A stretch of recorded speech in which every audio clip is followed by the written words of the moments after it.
The courtroom smelled of tobacco and judgment. It was a small room, 12 feet by 20, with a low ceiling stained yellow from decades of pipe smoke. The windows were narrow, barely letting in the pale October light. Dust motes drifted in the thin shafts of sun like tiny ghosts suspended between the world of the living and whatever came after. Maren Hollis stood alone in the center of that room. She was 19 years old. Her hair was the color of winter wheat pulled back in a simple braid that hung down her back. Her dress was black, the same dress she had worn to bury her husband 6 weeks ago. The fabric was starting to fade at the seams, turning from black to a tired gray. She had not thought to bring a shawl, and the chill of the room seeped through the thin cotton like water through sand. Her hands were folded in front of her. They did not tremble. Before her sat the three most powerful men in Providence Flats, Colorado. They occupied a long wooden table at the front of the room, positioned on a raised platform, so they could look down upon those who stood before them. Behind them hung a portrait of President Grant, his bearded face stern and distant, watching over proceedings he would never know or care about. The first man was Silas Garrett. He was 55 years old, with a face like a closed ledger. His eyes were small and calculating, set deep beneath a heavy brow. His hair was gray and receding, combed back with pomade that gleamed in the lamplight. He wore a black suit of fine wool, a gold watch chain draped across his vest. His hands, soft and uncalloused, rested on a stack of documents. Silas Garrett owned the bank. He held the deeds to half the properties in the valley. He had never swung an axe or driven a nail in his life, but he controlled the fate of every man who had. Money was his tool, and he wielded it with the precision of a surgeon. The second man was Reverend Whitfield. He was a large man, corpulent in the way of those who had never known hunger. His cheeks were red and jowled, his belly straining against the buttons of his black ministerial coat. He had small, moist eyes that always seemed to be looking for something to disapprove of. His Bible sat on the table before him, though he had not opened it. He did not need to. He had memorized the passages that served his purposes. The third man was Ezra Stonewright. He was the oldest of the 360 years old, with a gray beard that reached his chest and hands like oak roots. He was the master carpenter of Providence Flats. Every barn, every house, every church pew in the valley bore the mark of his craft. He had taught Tobias Hollis how to swing an axe, how to read the grain of wood, how to build something that would last. Tobias had called him friend. Ezra Stonewright did not look at Maren. He stared at the floor, his calloused hands resting on his knees, his face a mask of stone. His silence was the cruelest thing in that room. Silas Garrett cleared his throat. He picked up the top document from his stack, holding it at arm's length, as if the words upon it were distasteful. In the matter of the estate of Tobias Hollis, deceased, he began, his voice flat and dry as old paper. The council has reviewed the outstanding debts and obligations. He paused, adjusting his spectacles.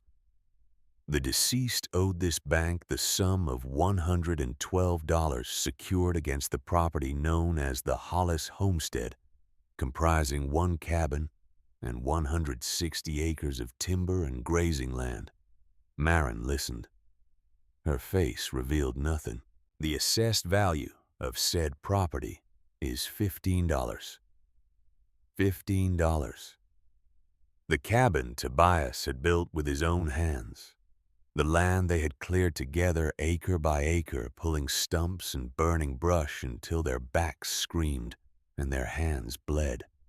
The garden where she had planted tomatoes and squash and sunflowers that Tobias said were the color of her hair. $15. In light of the significant deficit between the debt and the property value, Silas Garrett continued, the council finds it necessary to reclaim the property in full as partial satisfaction of the outstanding obligation. He set down the document. The town is being generous. That word hung in the air. Generous. It floated in the tobacco smoke and the dust motes drifting between the narrow shafts of light. It settled on Marin's shoulders like a weight.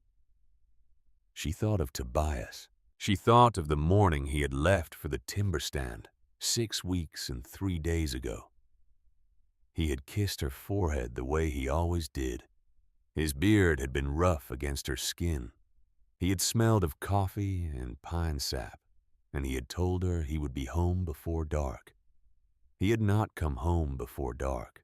They had found him at the base of a ponderosa pine, 100 feet tall, and 3 feet thick at the base. The tree had been dead for years, hollowed out by rot and insects. It had looked solid from the outside, but inside it was nothing but dust and air. When Tobias had set his axe to a neighboring tree, the vibrations had traveled through the earth, and the dead pine had simply let go. It had fallen without warning. No crack, no groan, no chance to run. Tobias had been 31 years old. They had been married for 2 years. They had planned to have children in the spring. Now, Marin stood alone in a room that smelled of tobacco and judgment, and a man with soft hands was telling her the town was being generous. Reverend Whitfield leaned forward. His chair creaked beneath his weight. "It is a sad providence, child," he said. His voice was unctuous, coated in false sympathy like honey over vinegar. "A test of your faith. But the laws of man, like the laws of God, must be respected. Order must be maintained." He folded his hands over his Bible. "We must trust in the Lord's plan, even when we cannot see it." Marin looked at him. Her eyes were gray, the color of a winter sky before snow. They held no tears. The grief for Tobias had scoured her clean of tears days ago. What remained was something harder, something colder. She said nothing. Ezra Stonewright continued to stare at the floor. Silas Garrett produced another document from his stack. "The town and its charity offers you the use of the old trapper's shack down by Whisper Creek," he said. "It is situated on unclaimed land. We will overlook the matter of squatting for the season." For the season. The words meant until the spring thaw. If you survive that long. Marin knew the trapper's shack. Everyone in Providence Flats knew it. It had been abandoned for more than a decade, left to rot after old Cornelius Mudge had died of fever in the winter of 1864. It was less a dwelling than a landmark, a pile of rotting planks that marked where the valley trail met the creek. No one had lived there in 12 years. No one had wanted to. It was a place for porcupines and decay.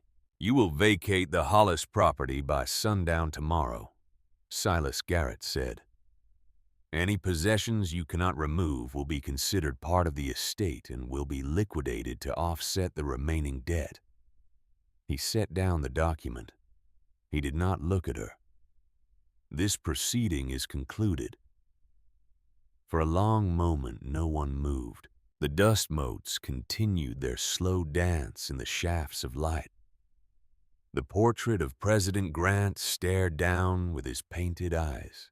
Somewhere outside, a horse nickered and stamped its hoof against the hard-packed dirt of the street. Then Marin spoke. "I see." 2 words, that was all. Her voice was steady, clear, without tremor or break. It was not the voice of a broken woman. It was not the voice of someone begging for mercy. It was the voice of someone who had heard a verdict and accepted it. Not the justice of it, the reality of it. Silas Garrett looked up, surprised. He had expected tears. He had expected pleading. He had prepared himself to be magnanimous in the face of a young widow's desperation, to offer some small additional kindness that would make him feel righteous. But there were no tears. Marin Hollis met his gaze directly. Her gray eyes held his for 3 full heartbeats. In that moment, something passed between them.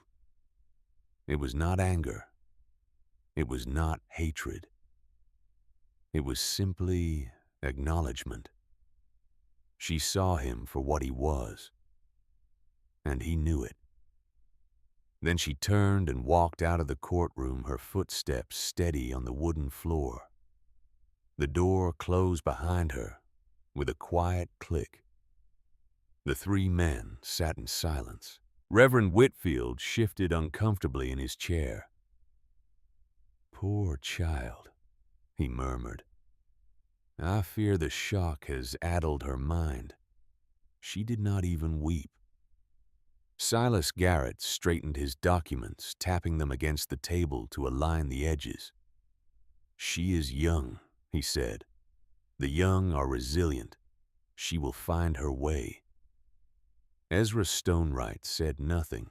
He rose from his chair, his movements slow and heavy like a man carrying a burden no one else could see. He walked to the door without a word, without meeting anyone's eyes. His boots were loud on the wooden floor. The door closed behind him with a sound like a coffin lid.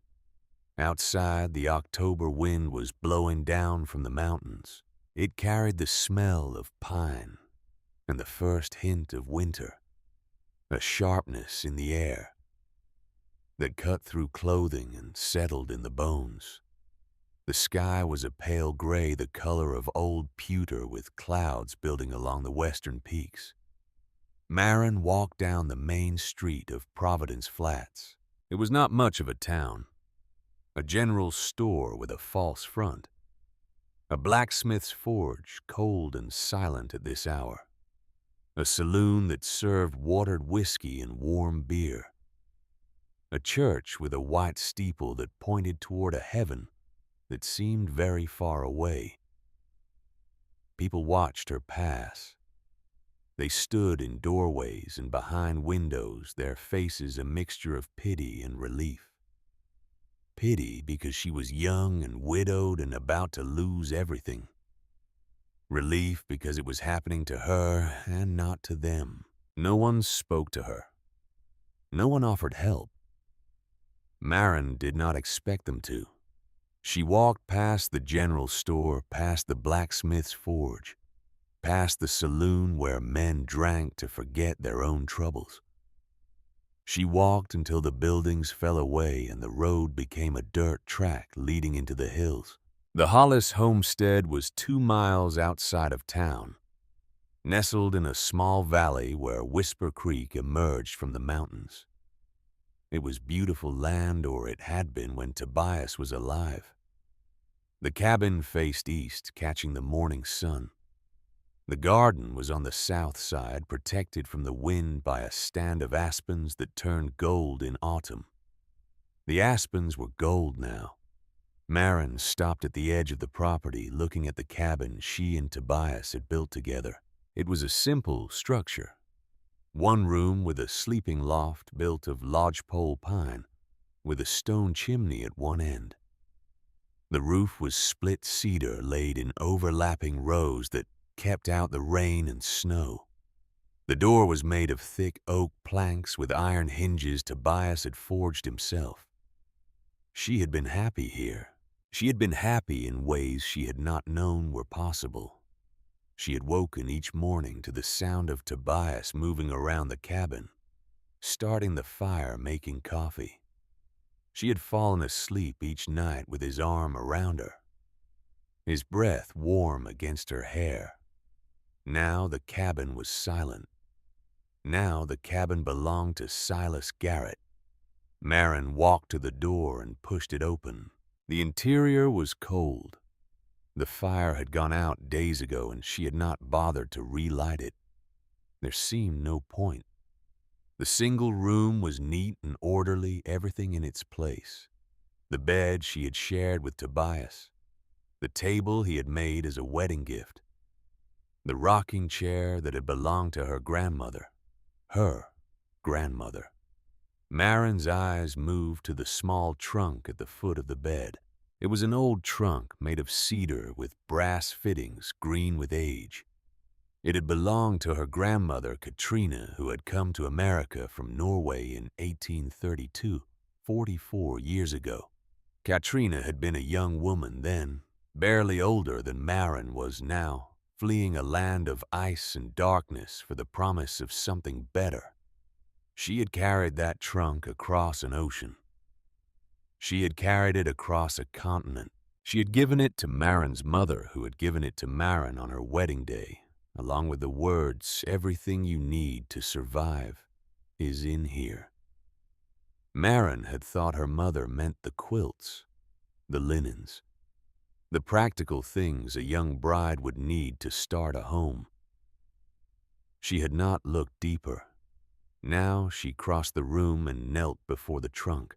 The brass latches were stiff, corroded by time and neglect. She worked them with her fingers until they gave way with a soft click. The lid opened with a creak, releasing the smell of cedar and old paper.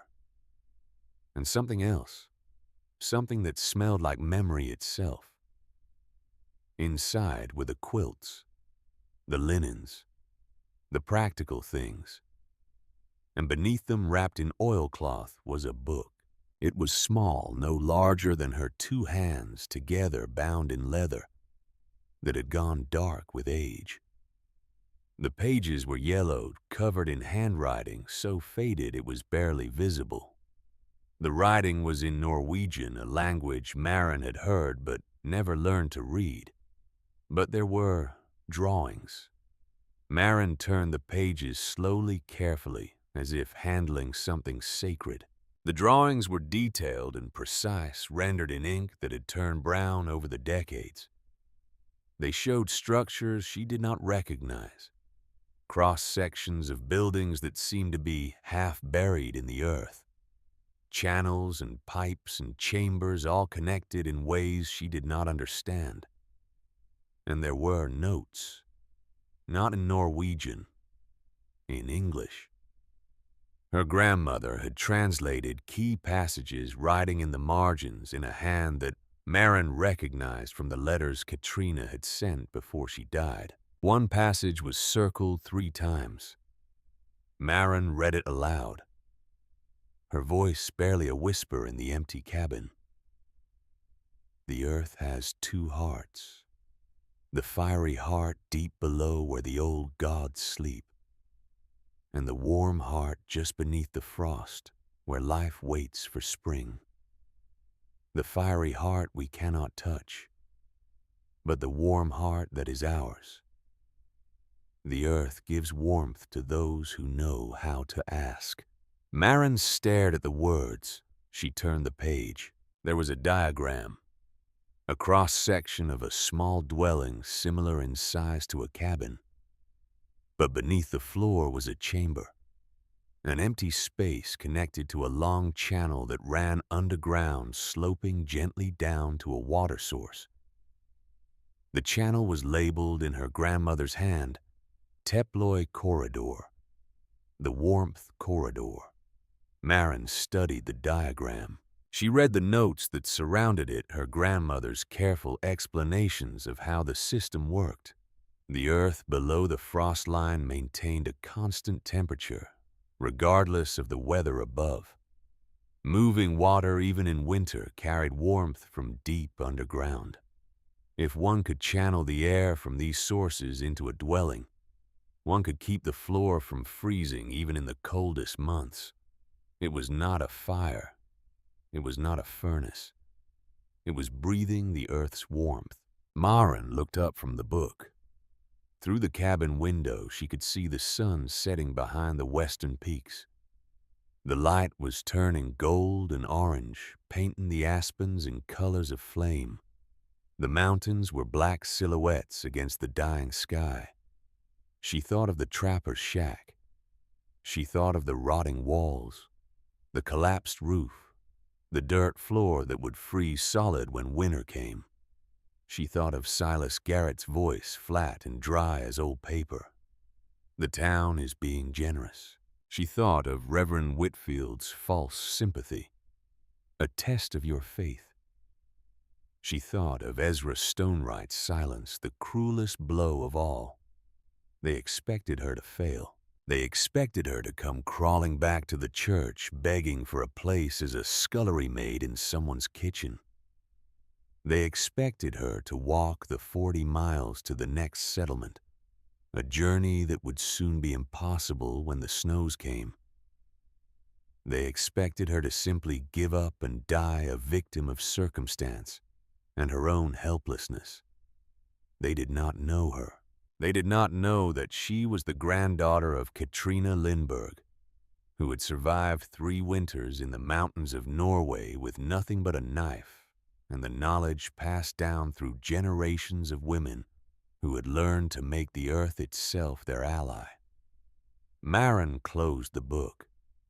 She held it against her chest, feeling the weight of it, the history of it, the promise of it. "They gave me dirt," she said to the empty cabin, to the ghost of Tobias, to the memory of her grandmother. "They gave me a ruin and dirt and a death sentence." She looked out the window at the darkening sky. "I will use the dirt to live." That night, Maren did not sleep in the bed she had shared with Tobias. She sat at the table he had made the small leather book open before her, a single candle flickering in the darkness. She read every page, studied every diagram, absorbed every note her grandmother had written in the margins. She began to understand. The principle was simple, elegant, born of necessity and observation. In the mountains of Norway, where winters lasted 8 months and temperatures dropped far below zero, the people had learned to build their homes in partnership with the earth, not in opposition to it. A trench dug deep below the frost line would access air that remained at a constant temperature, roughly 35 to 40 degrees, regardless of how cold it became above ground. If that air could be channeled into a dwelling through a carefully designed passage, it would prevent the floor from freezing. A floor that did not freeze was a floor that did not steal the warmth from sleeping bodies.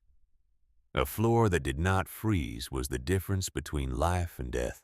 The system her grandmother had described was passive. It required no fuel, no maintenance, no constant attention. It simply breathed, drawing in the stable air from the deep earth, and the creek bed circulating it beneath the floor, pushing out the colder, denser air through a vent on the opposite side. It was a lung made of stone and earth. It was survival itself. Maren made calculations by candlelight.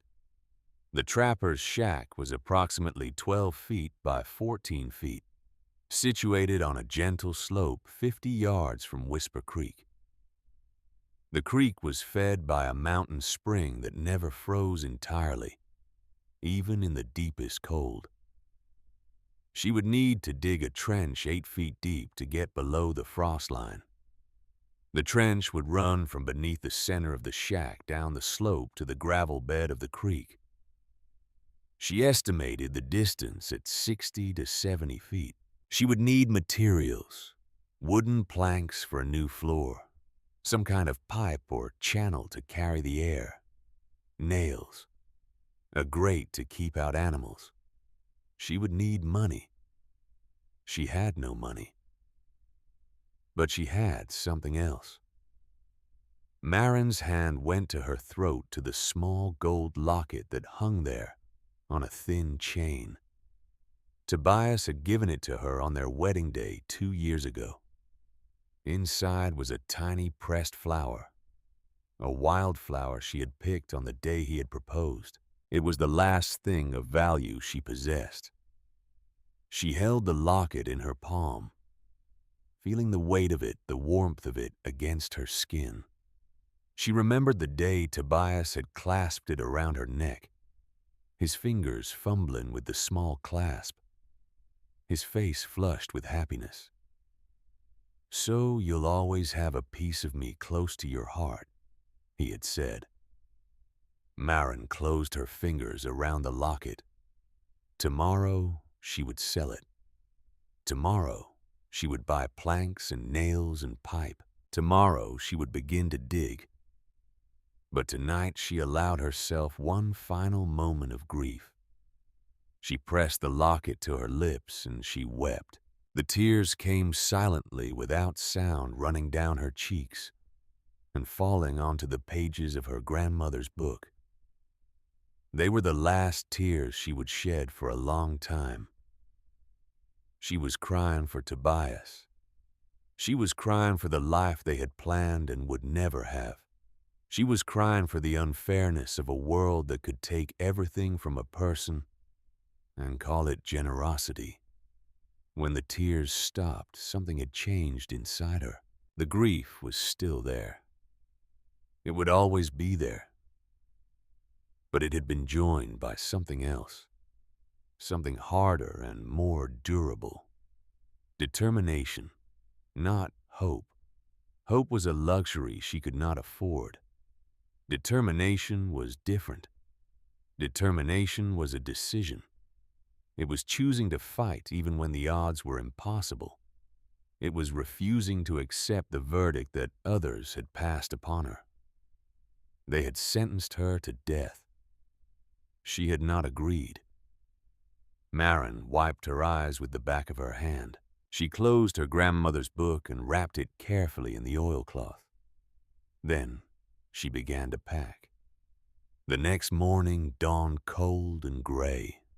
Frost painted the dead grass in strokes of silver.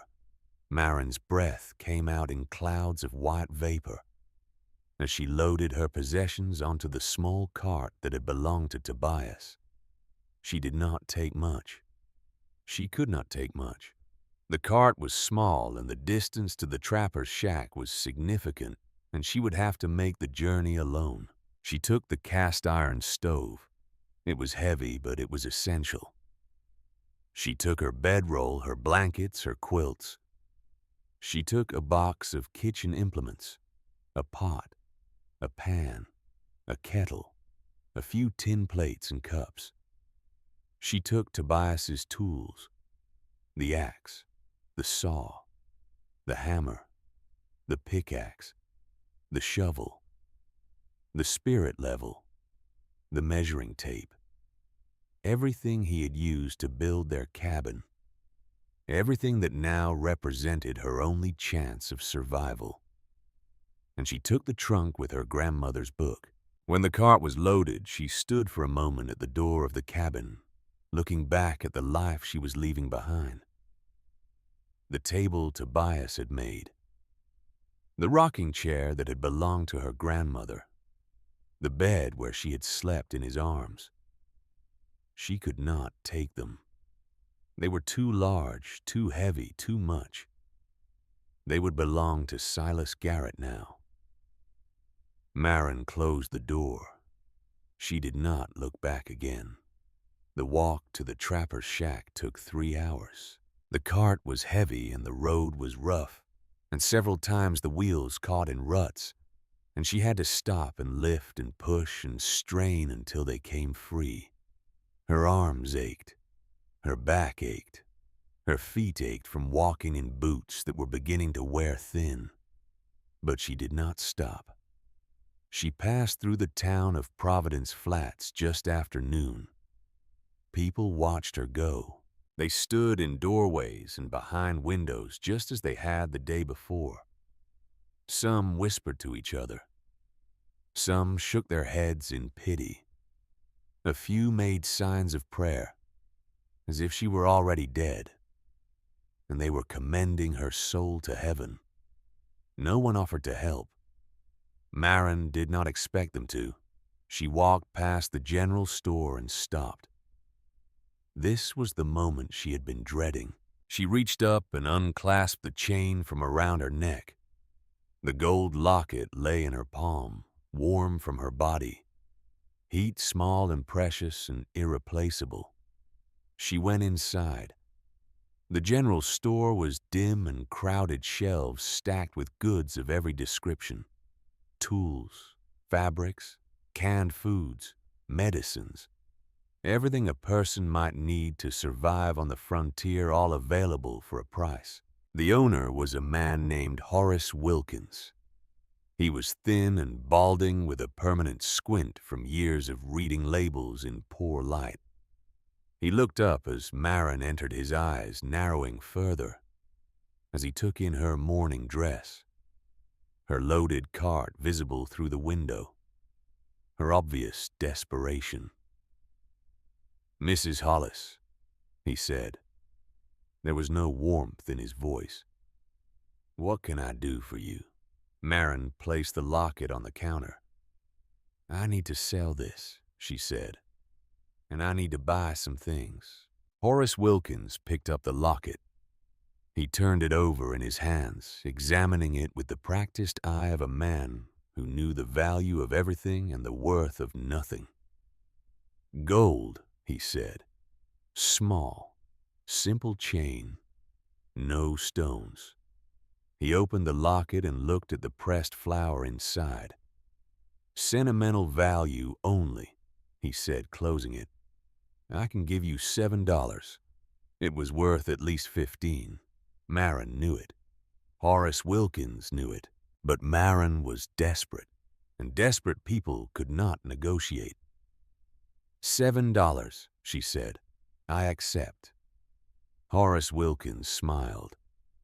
It was not a pleasant smile. He counted out $7 in coins and small bills, pushing them across the counter toward her. "What do you need to buy?" Maren consulted the list she had made by candlelight the night before. 20 rough-cut pine planks, 10 feet long, 1 foot wide, she said. 1 box of nails. 3 lengths of 6-inch terracotta drainage pipe. Horace Wilkins raised his eyebrows. "Building something." "Improving my new residence." The words were flat, without irony or bitterness, but Horace Wilkins understood. The whole town knew where she was going. "The trapper's shack, brah," he said. "That old ruin by Whisper Creek." Maren said nothing. Horace Wilkins shrugged. "Your money," he said. "The planks are 40 cents each. That's $8. The nails are 50 cents a box. The pipe is 20 cents a length, so 60 cents for 3. He did the math. Total comes to $9.10. Maren looked at the $7 on the counter. She was $2.10 short. Horace Wilkins watched her face. He saw the calculation happening behind her gray eyes, the desperate arithmetic of survival. "I could give you 15 planks instead of 20, he said. "That would bring it down to $6 plus the nails and pipe. $7.10 total. You're still 10 cents short." Maren reached into her pocket. She pulled out a small coin, a dime. It was the last money she had in the world, forgotten in the pocket of her dress from some transaction weeks ago. She placed it on the counter. $7.10, she said. Exact. Horace Wilkins swept the money into his cash drawer. "I can have the materials delivered to the edge of town," he said. "You'll have to haul them the rest of the way yourself." Delivery to the creek would cost extra. The edge of town is fine. They'll be ready in an hour. Marin nodded.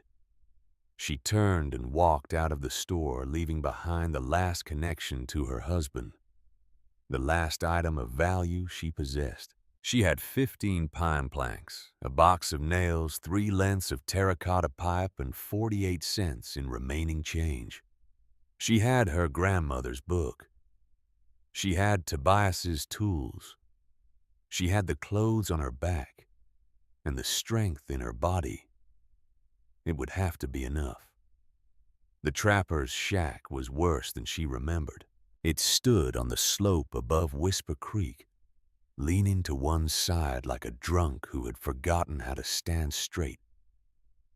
The walls were made of rough-hewn planks, gray and weathered with gaps between them wide enough to push a hand through.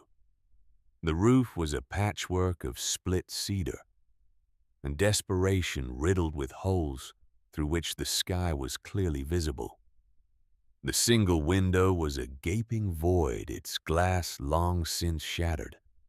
The door hung from one hinge, swinging in the cold wind. Inside, the space was no more than 12 feet by 14 feet. There was no floor, only packed earth already damp and cold to the touch. The walls offered no more protection from the wind than a sieve offered protection from water. Marin stood in the doorway looking at what would be her home. She thought of the cabin she had shared with Tobias. The solid walls, the stone chimney, the floor of smoothed pine planks that never quite lost the smell of the forest. She thought of the table he had made, the rocking chair, the bed. All of it gone now. All of it belonging to Silas Garrett. She took a breath. Then she went to work. The first hours were spent making the shack habitable enough to survive the coming night. She cleared out the debris that had accumulated over 12 years of abandonment. Dead leaves, animal droppings, the desiccated remains of a bird that had flown in through the broken window and never found its way out. She used some of the planks to cover the worst gaps in the walls. She rigged a piece of canvas over the window to keep out the wind. She set up her cast-iron stove in one corner, running the stovepipe through a gap in the roof that she widened slightly to create a proper vent. By sunset, she had a space that was marginally less terrible than it had been. She cooked a small meal of beans and cornmeal, eating alone in the gathering darkness. She read her grandmother's book by candlelight, studying the diagrams of the warmth corridor, committing every detail to memory. She slept fitfully, wrapped in every blanket she owned, the cold seeping up from the ground and into her bones. The frost came before dawn. It painted the dead grass in strokes of silver and turned her breath into clouds of white vapor. The temperature inside the shack was barely warmer than the temperature outside. The earth floor was like ice against her feet. Marin understood then with a certainty that was absolute that she would not survive a winter in this place as it was. The cold would not kill her quickly. It would kill her slowly, night after night, stealing the warmth from her body, faster than any fire could replenish it. She would grow weaker and weaker until one morning she simply did not wake up. That was what they expected. Silas Garrett, Reverend Whitfield, Ezra Stonewright, the whole town of Providence Flats. They expected her to fail. They expected her to die quietly and conveniently. And then they would shake their heads and say what a tragedy it was. And then they would forget her. Marin stood in the doorway of the shack, watching the sun rise over the mountains. The light turned the frost to diamonds and the sky to gold. Whisper Creek glittered 50 yards away, its water dark and fast-moving, fed by springs that never froze. She thought of her grandmother Katrina, a young woman alone in the mountains of Norway, facing a winter that would kill anyone who did not know its secrets. She thought of her mother handing her the cedar trunk on her wedding day. Everything you need to survive is in here. She thought of Tobias, his voice warm with love. So you'll always have a piece of me close to your heart. The locket was gone now, but his tools remained. His axe, his shovel, his pickaxe, the tools of a man who had known how to build, how to shape the world with his hands. Marin picked up the shovel. She walked to the center of the shack and marked out a rectangle on the dirt floor, 3 feet wide, 8 feet long. She drove the blade of the shovel into the cold earth. The soil resisted. It was hard-packed, dense, reluctant to give way. She drove the blade in again, and again, and again. Each thrust was a declaration. Each shovelful of earth was a refusal. They had given her dirt, and a ruin, and a death sentence. She would transform the dirt into salvation.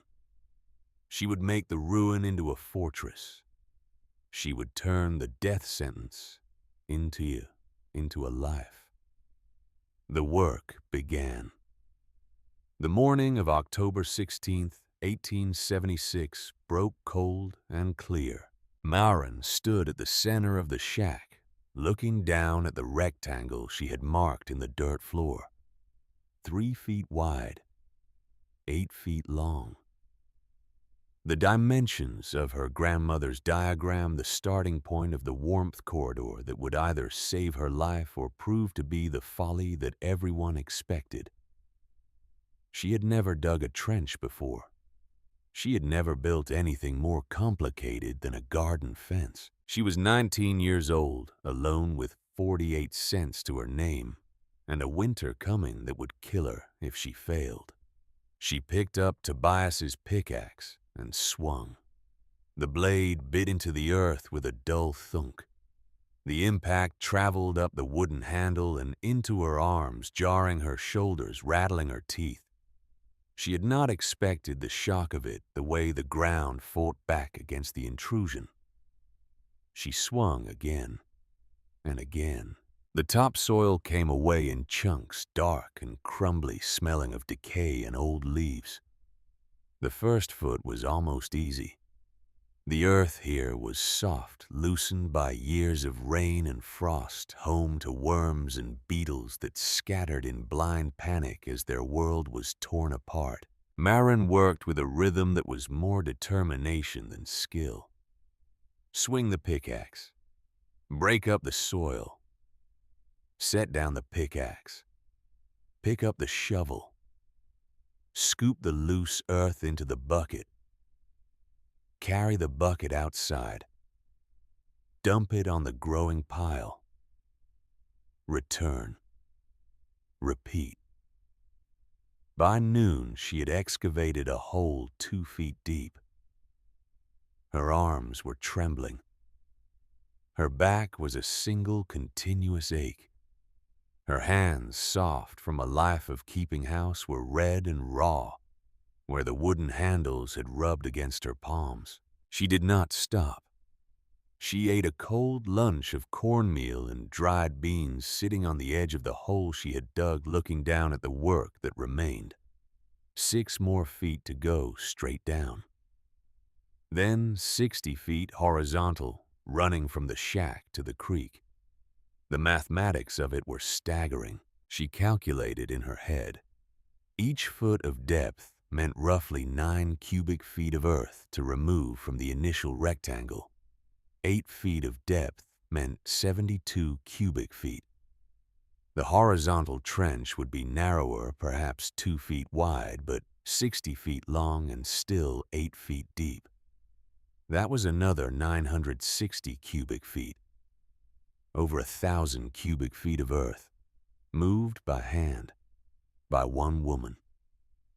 In 6 weeks before the ground froze solid and digging became impossible.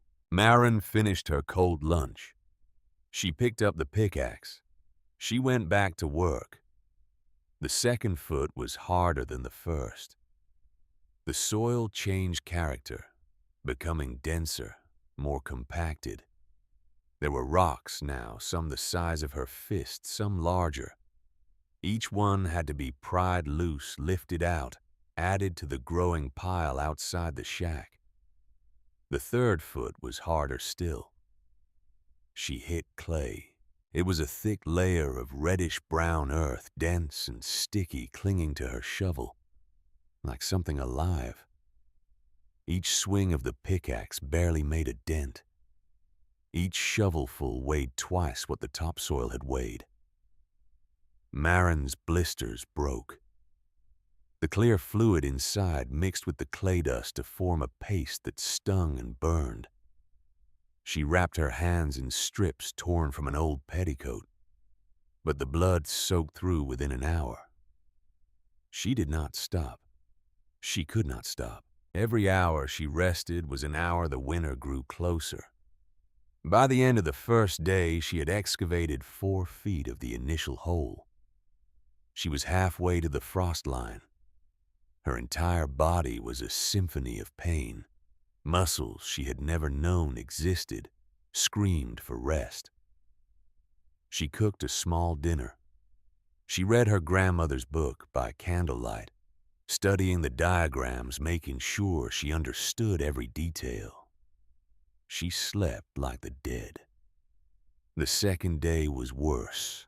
Her body had stiffened overnight. Every movement was agony. Her hands were swollen, the torn skin crusted with dried blood. She could barely close her fingers around the handle of the pickaxe. She went to work anyway.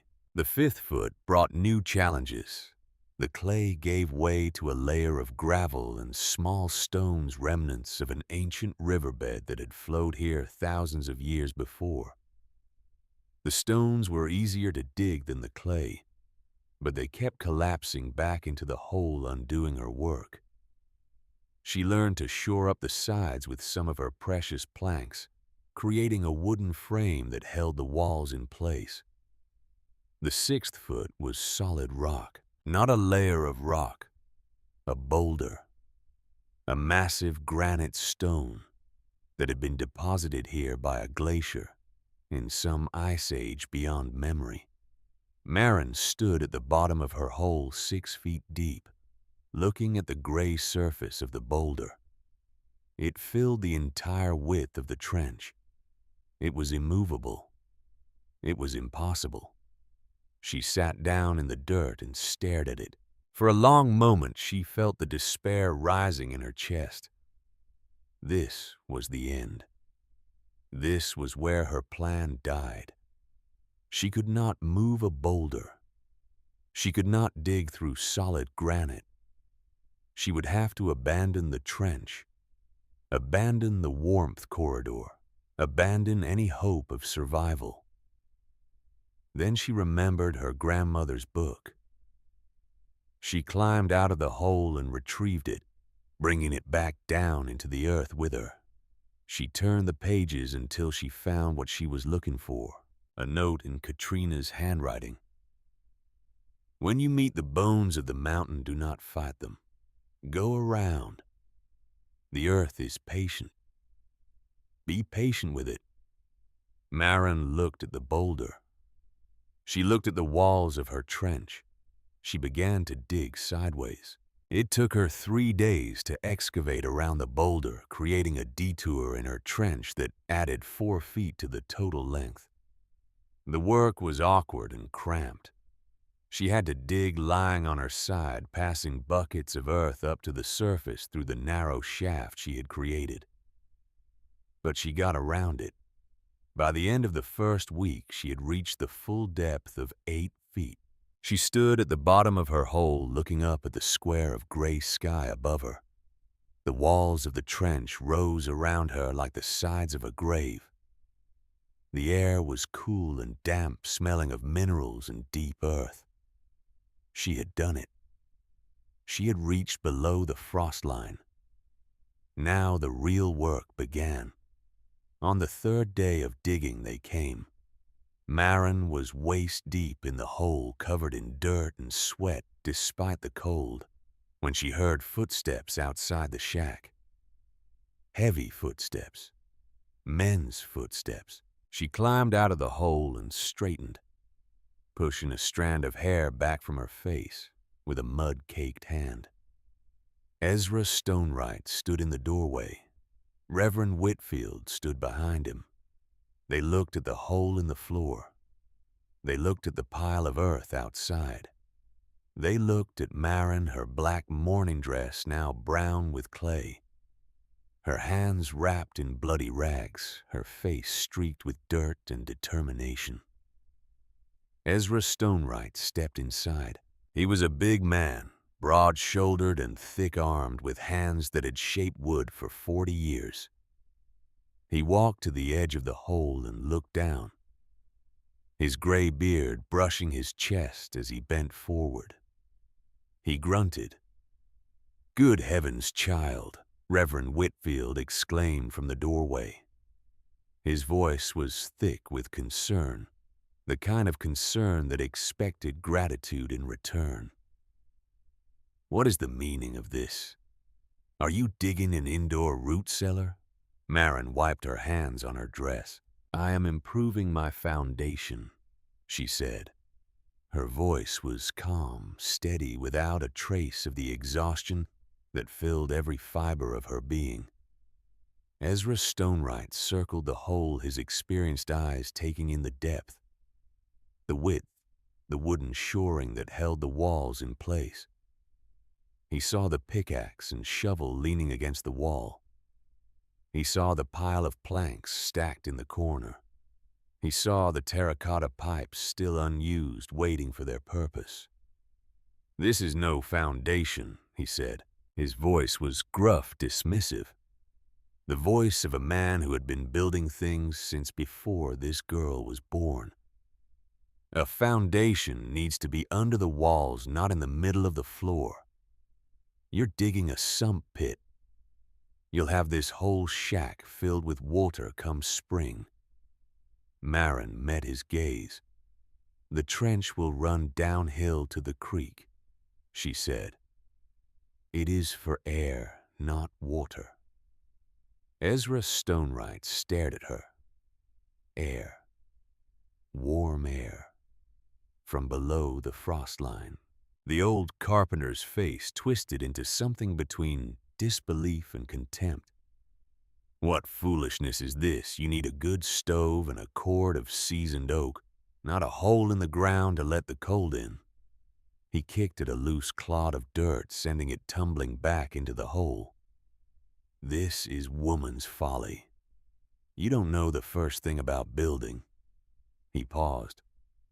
Tobias, God rest his soul, he would have known better. The words hung in the air. Maren felt them land, felt the intended cruelty of them.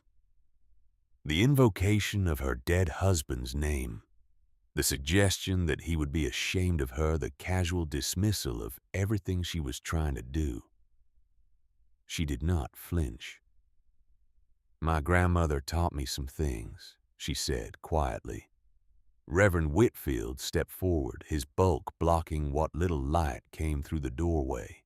"Old wives' tales and superstition," he said, shaking his head sadly. "The Lord provides for us through honest work and sound principles, Maren. Not by burrowing in the earth like a badger." He clasped his hands over his belly. "I urge you, cease this strange labor. Come to the church. The congregation will find you a place. Mrs. Garrett needs help in her kitchen." Mrs. Garrett, the wife of Silas Garrett, the wife of the man who had taken her home. The offer hung in the air, wrapped in the guise of charity. Come be a servant in the house of the man who stole everything from you. Come scrub his floors and wash his dishes, and be grateful for the privilege. Marin picked up her shovel. Thank you for your concern, Reverend, she said, but I will see this through. She turned back to the hole and drove the blade into the earth. The scraping sound of metal against dirt filled the silence. Ezra Stonewright watched her for a long moment. His face was unreadable, a mask of weathered stone. Then he turned and walked out of the shack without another word. Reverend Whitfield lingered a moment longer. Pride goeth before a fall child, he said. I pray you find wisdom before winter finds you. Then he too was gone, his heavy footsteps fading into the distance. Marin continued to dig. Her arms burned. Her back screamed. Her hands left bloody smears on the handle of the shovel. She did not stop. The horizontal trench was a different kind of challenge. Digging straight down had been brutal, but at least she had been able to stand to use the weight of her body behind each swing of the pickaxe.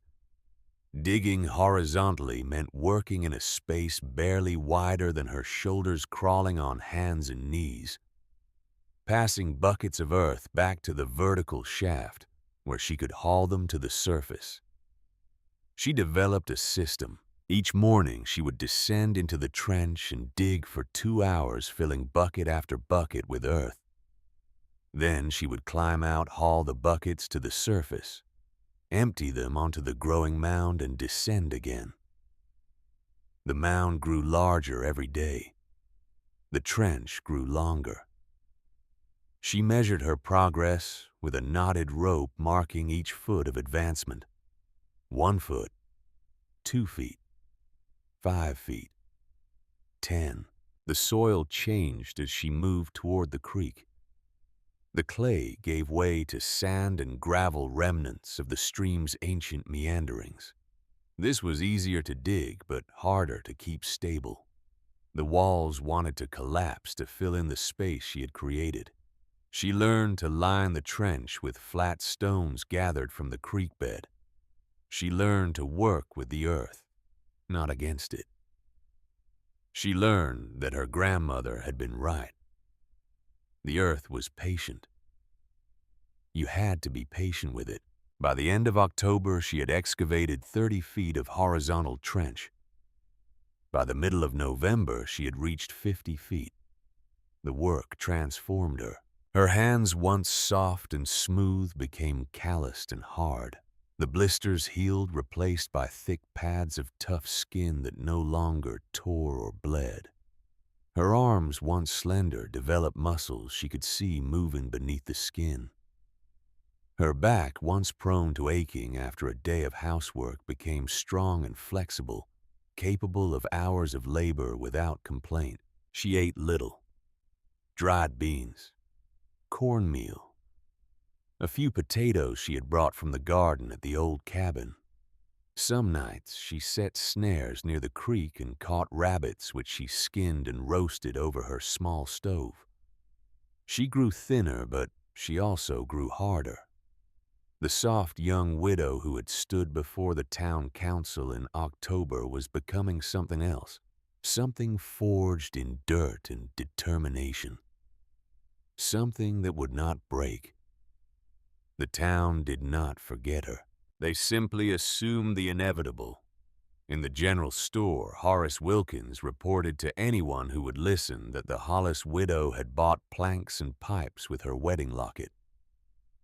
Building something, she said, he told his customers, his thin voice dripping with condescension. Improving her residence. Can you imagine that old ruin by the creek? The customers shook their heads and clicked their tongues. Poor thing, they said. The grief has touched her mind. In the saloon, men drank their whiskey and speculated about how long she would last. First hard freeze, she'll come crawling back, one said. If she makes it that long, another replied. I heard she's digging holes in the floor. Holes like she's looking for buried treasure or something. They laughed. In the church, Reverend Whitfield delivered a sermon about the sin of pride and the importance of accepting the Lord's plan with humility. He did not mention Marin by name. He did not need to. Everyone knew who he was talking about. And in the bank, Silas Garrett sat behind his desk and counted his money and waited. He was not a patient man by nature, but he had learned to be patient when it came to acquiring property. The Hollis homestead was his now legally and completely, but the land by the creek, the unclaimed land where the old trapper's shack stood, that was another matter. If the widow survived the winter, she might establish a claim. If she died, the land would remain unclaimed. Either way, Silas Garrett would be watching. The final section of the trench was the most dangerous. Marin had to tunnel through the creek bank itself, excavating a passage that would connect her underground corridor to the gravel bed beneath the water. The soil here was saturated, constantly seeping moisture. The walls wanted to collapse with every shovelful she removed. She worked in short bursts, digging for a few minutes, then retreating to let the earth settle. She worked in the creek itself, standing in water so cold it numbed her feet within seconds. She wore Tobias's boots stuffed with rags to keep them from falling off her smaller feet. But the cold seeped through anyway. She did not stop. On the 15th of November, she broke through. The last section of terracotta pipe slid into place, its opening positioned just above the winter water line but deep within the thermally stable mass of the creek bank. She covered the opening with a grate of woven wire to keep out rodents and debris. Then she crawled back through the tunnel she had created 67 feet of underground passage and emerged into the shack that had become her world. She was covered in mud from head to toe. Her clothes were soaked and freezing. Her body was shaking with cold and exhaustion. But she was smiling. The conduit was complete. Now she had to build the system that would make it work. The plenum chamber was next. Following her grandmother's diagrams, Marin constructed a shallow rectangular pit directly over the opening of her trench. 2 feet deep, lined with the remaining planks, sealed with clay and pitch to make it airtight. Above the plenum, she laid the new floor. This was delicate work requiring precision she had never attempted before. Each plank had to be fitted tightly against its neighbors, leaving no gaps for the warm air to escape. She used Tobias's tools, his hammer and his saw, and his spirit level working with a care that would have made him proud. She left 2 openings. One was directly over the plenum, covered with a wooden grate that would allow the warm air to rise into the room. The other was at the far end of the shack, a small vent near the wall that would let the colder, heavier air escape. The principle was simple. Warm air rises. Cold air sinks. The air from the underground corridor warmed by the constant temperature of the deep earth. And the creek bed would enter the plenum and rise through the floor grate. As it rose, it would push the colder air in the shack toward the floor where it would sink and exit through the far vent. A constant passive circulation. A lung made of stone and wood and earth, breathing warmth into her home. By the 20th of November, the interior work was complete. But Marin was not finished. She spent the next 10 days insulating the shack itself.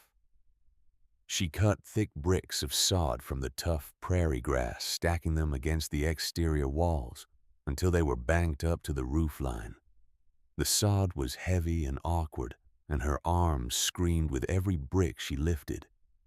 But she did not stop.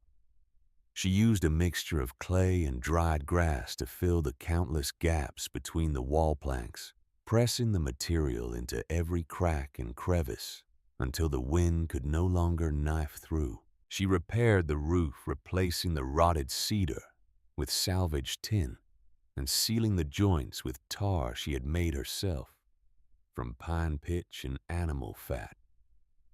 She covered the window opening with a frame of stretched canvas coated with more pine pitch to make it waterproof. By the time she finished, the dilapidated trapper's shack had been transformed. From the outside, it looked like a humble mound of earth, a part of the landscape itself. You could walk past it and think it was nothing more than a small hill, a natural feature of the terrain. Inside it was something else entirely, a small, tight, secure shelter, a fortress against the winter, a testament to what one woman could build with nothing but determination and the wisdom of her grandmother. The first snow fell on December 2nd, 1876. Maren stood in the doorway of her shack and watched the flakes drift down from the gray sky. They were small and dry, the kind of snow that came before the real cold, the harbinger of the months to come. She had been working for 47 days. She had moved over 1,000 cubic feet of earth. She had dug a trench 67 feet long and 8 feet deep.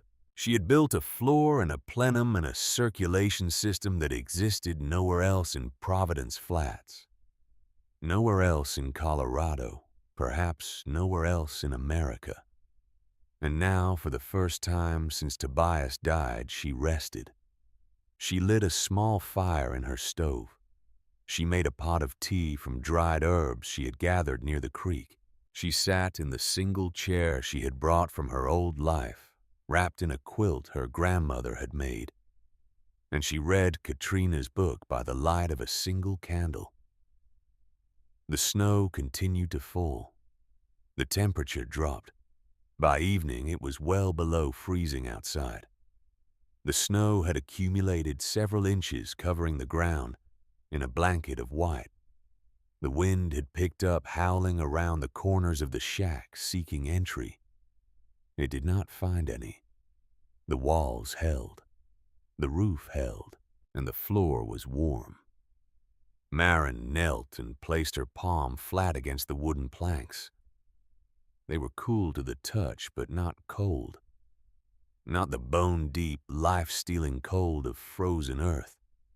She could feel a faint current of air rising from the grate, so subtle it was almost imperceptible. But it was there. 38 degrees. Not warm by any standard. But 38 degrees was not 10 degrees. 38 degrees was not 0. 38 degrees was not 20 below. 38 degrees was survival. Maren sat back on her heels. And for the first time since Tobias had died, she wept.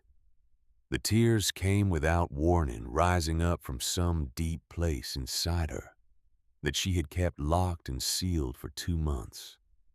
They spilled down her cheeks and fell onto the wooden floor, the floor she had built with her own hands, the floor that was gonna save her life. She wept for Tobias. She wept for the life they had planned and would never have. She wept for the children they had dreamed of, the grandchildren, the decades of growing old together. She wept for her grandmother Katrine, who had survived the mountains of Norway and crossed an ocean and a continent to give her descendants the knowledge they would need to survive. She wept for herself, for the 19-year-old widow who had been thrown away by her community and left to die, and who had refused to accept that verdict. She wept until there were no more tears. Then she wiped her eyes and stood up and put more wood in the stove. Outside, the snow continued to fall. Inside, the warmth of the earth continued to rise. Maren Hollis had built her ark. Now she would wait for the flood. In Providence Flats, the first snow of the season prompted the usual rituals. Men checked their wood piles and calculated how many cords they would need to last until spring. Women sealed their windows with rags and paper, trying to keep out the drafts that would steal their warmth. Children were bundled in extra layers and warned to stay close to the fire. And people talked about the widow.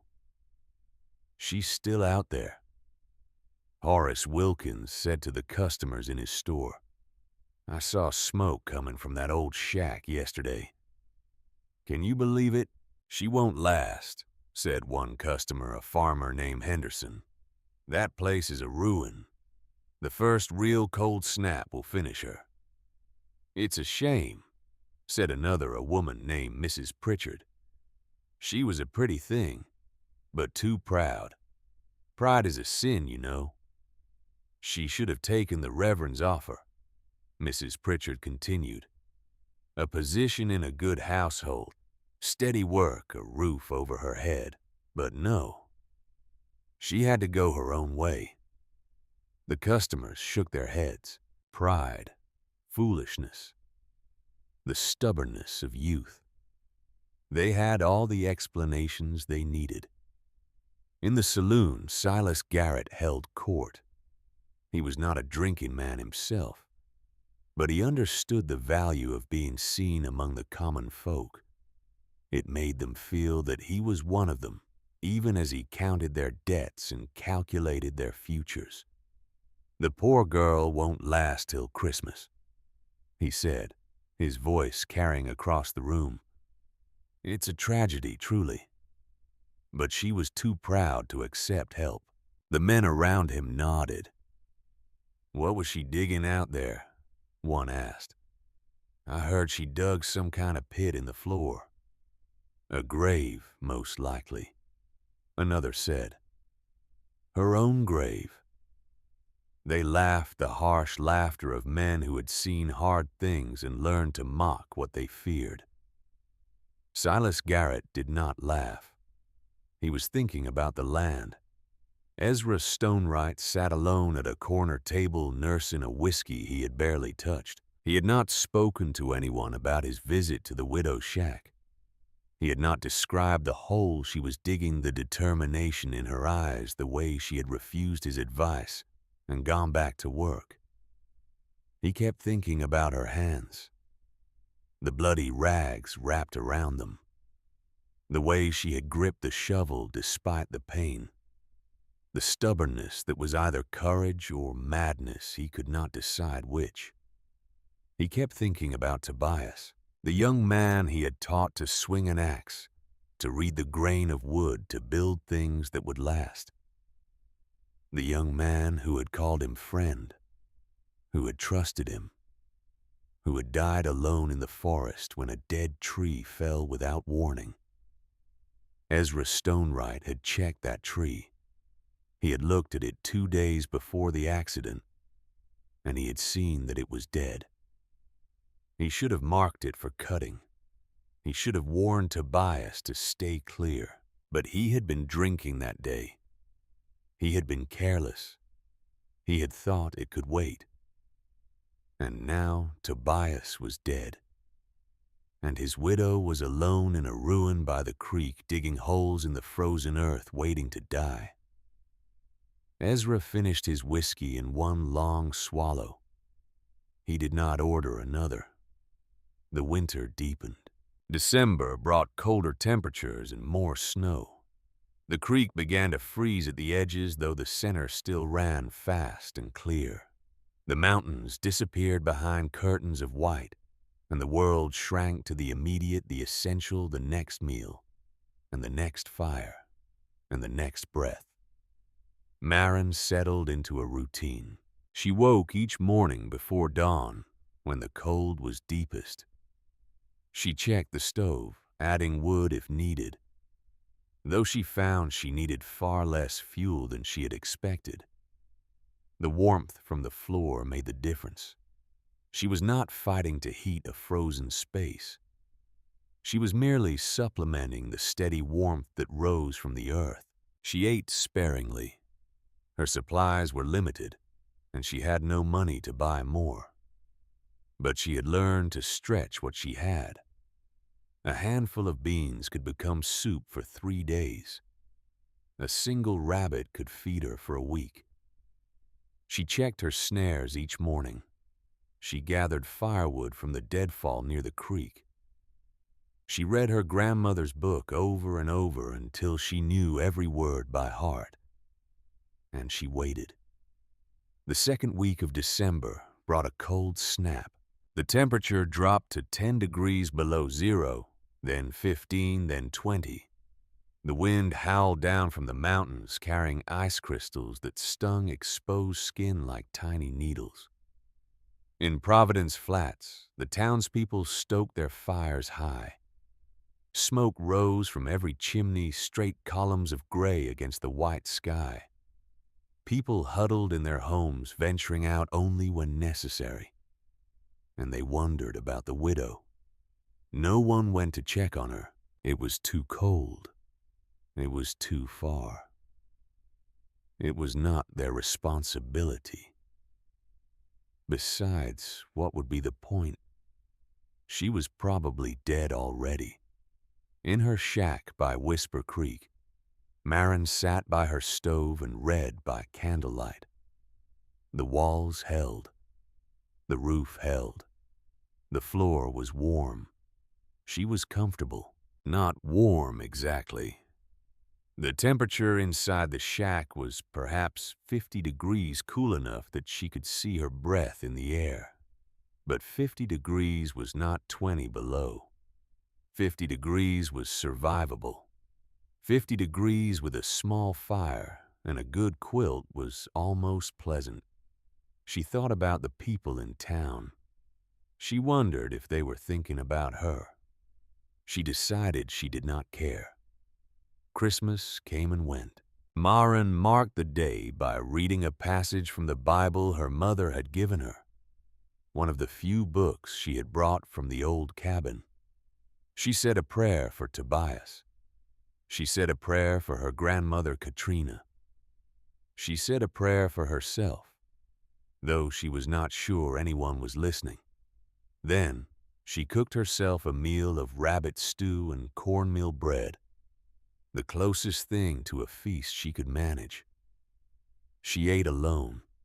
She was not lonely. She had passed through loneliness somewhere in the endless days of digging, in the hours of back-breaking labor, in the transformation from soft young widow to something harder and more durable.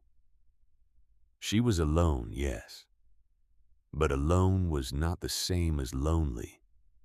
Alone was just a fact. She could live with facts. New Year's Day, 1877, arrived without ceremony. The temperature was 5 below zero. The snow was 3 feet deep.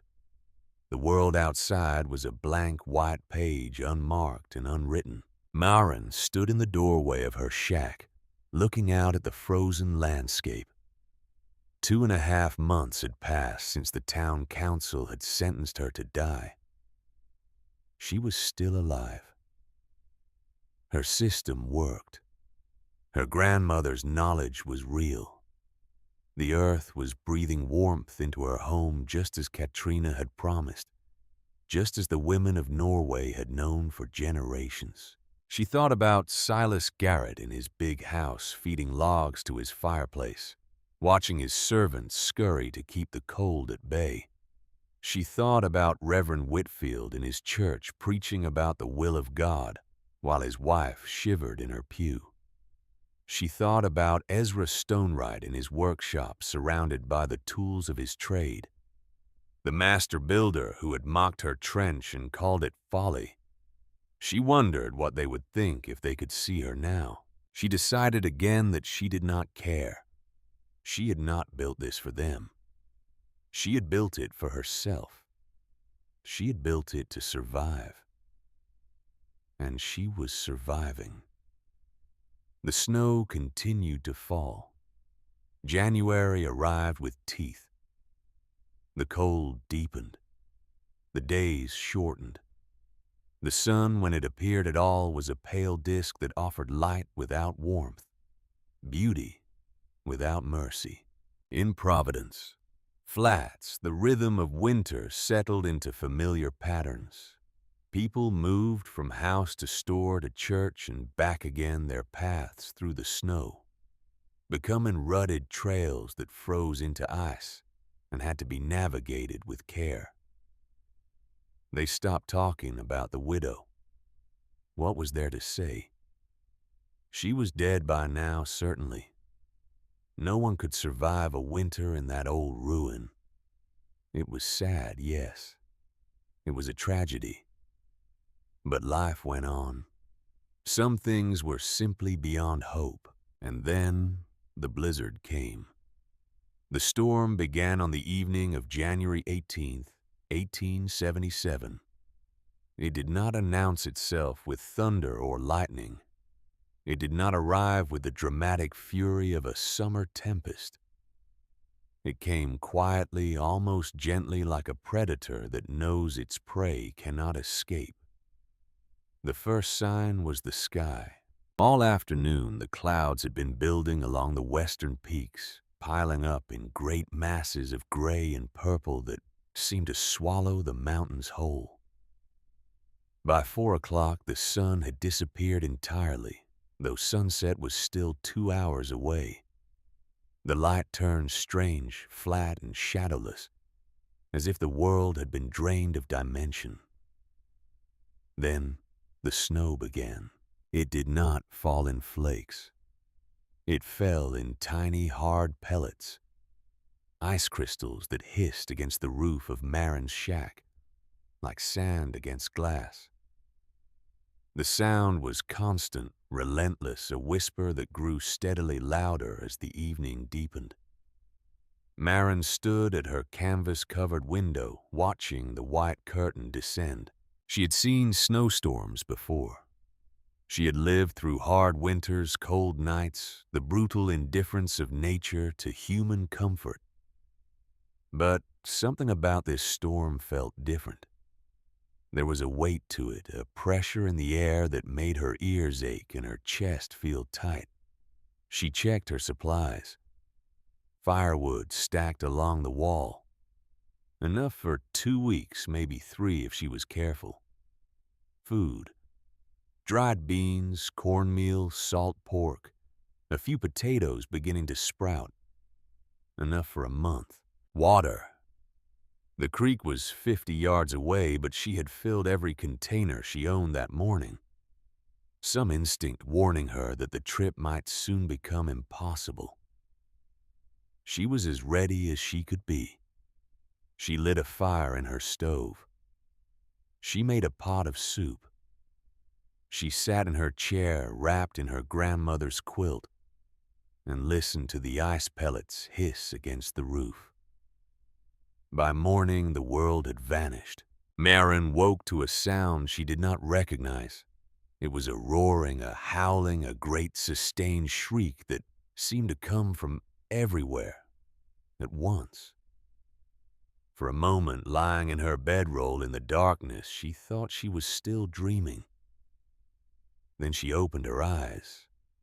The shack was shaking, not dramatically, not violently, but with a constant tremor that she could feel through the floor beneath her. The walls creaked and groaned. The roof rattled. Small cascades of dirt sifted down from the sod, banking, drifting through gaps she had not known existed. She got up and went to the window.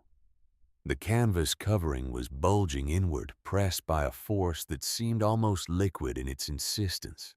She could see nothing through it. Nothing but white. She went to the door. It would not open. She pushed harder, putting her shoulder against the rough wood, and felt it give an inch, then 2. Through the gap she saw why. Snow. Not a drift. A wall. The snow had piled up against the door to a height of 3 feet, and it was still falling.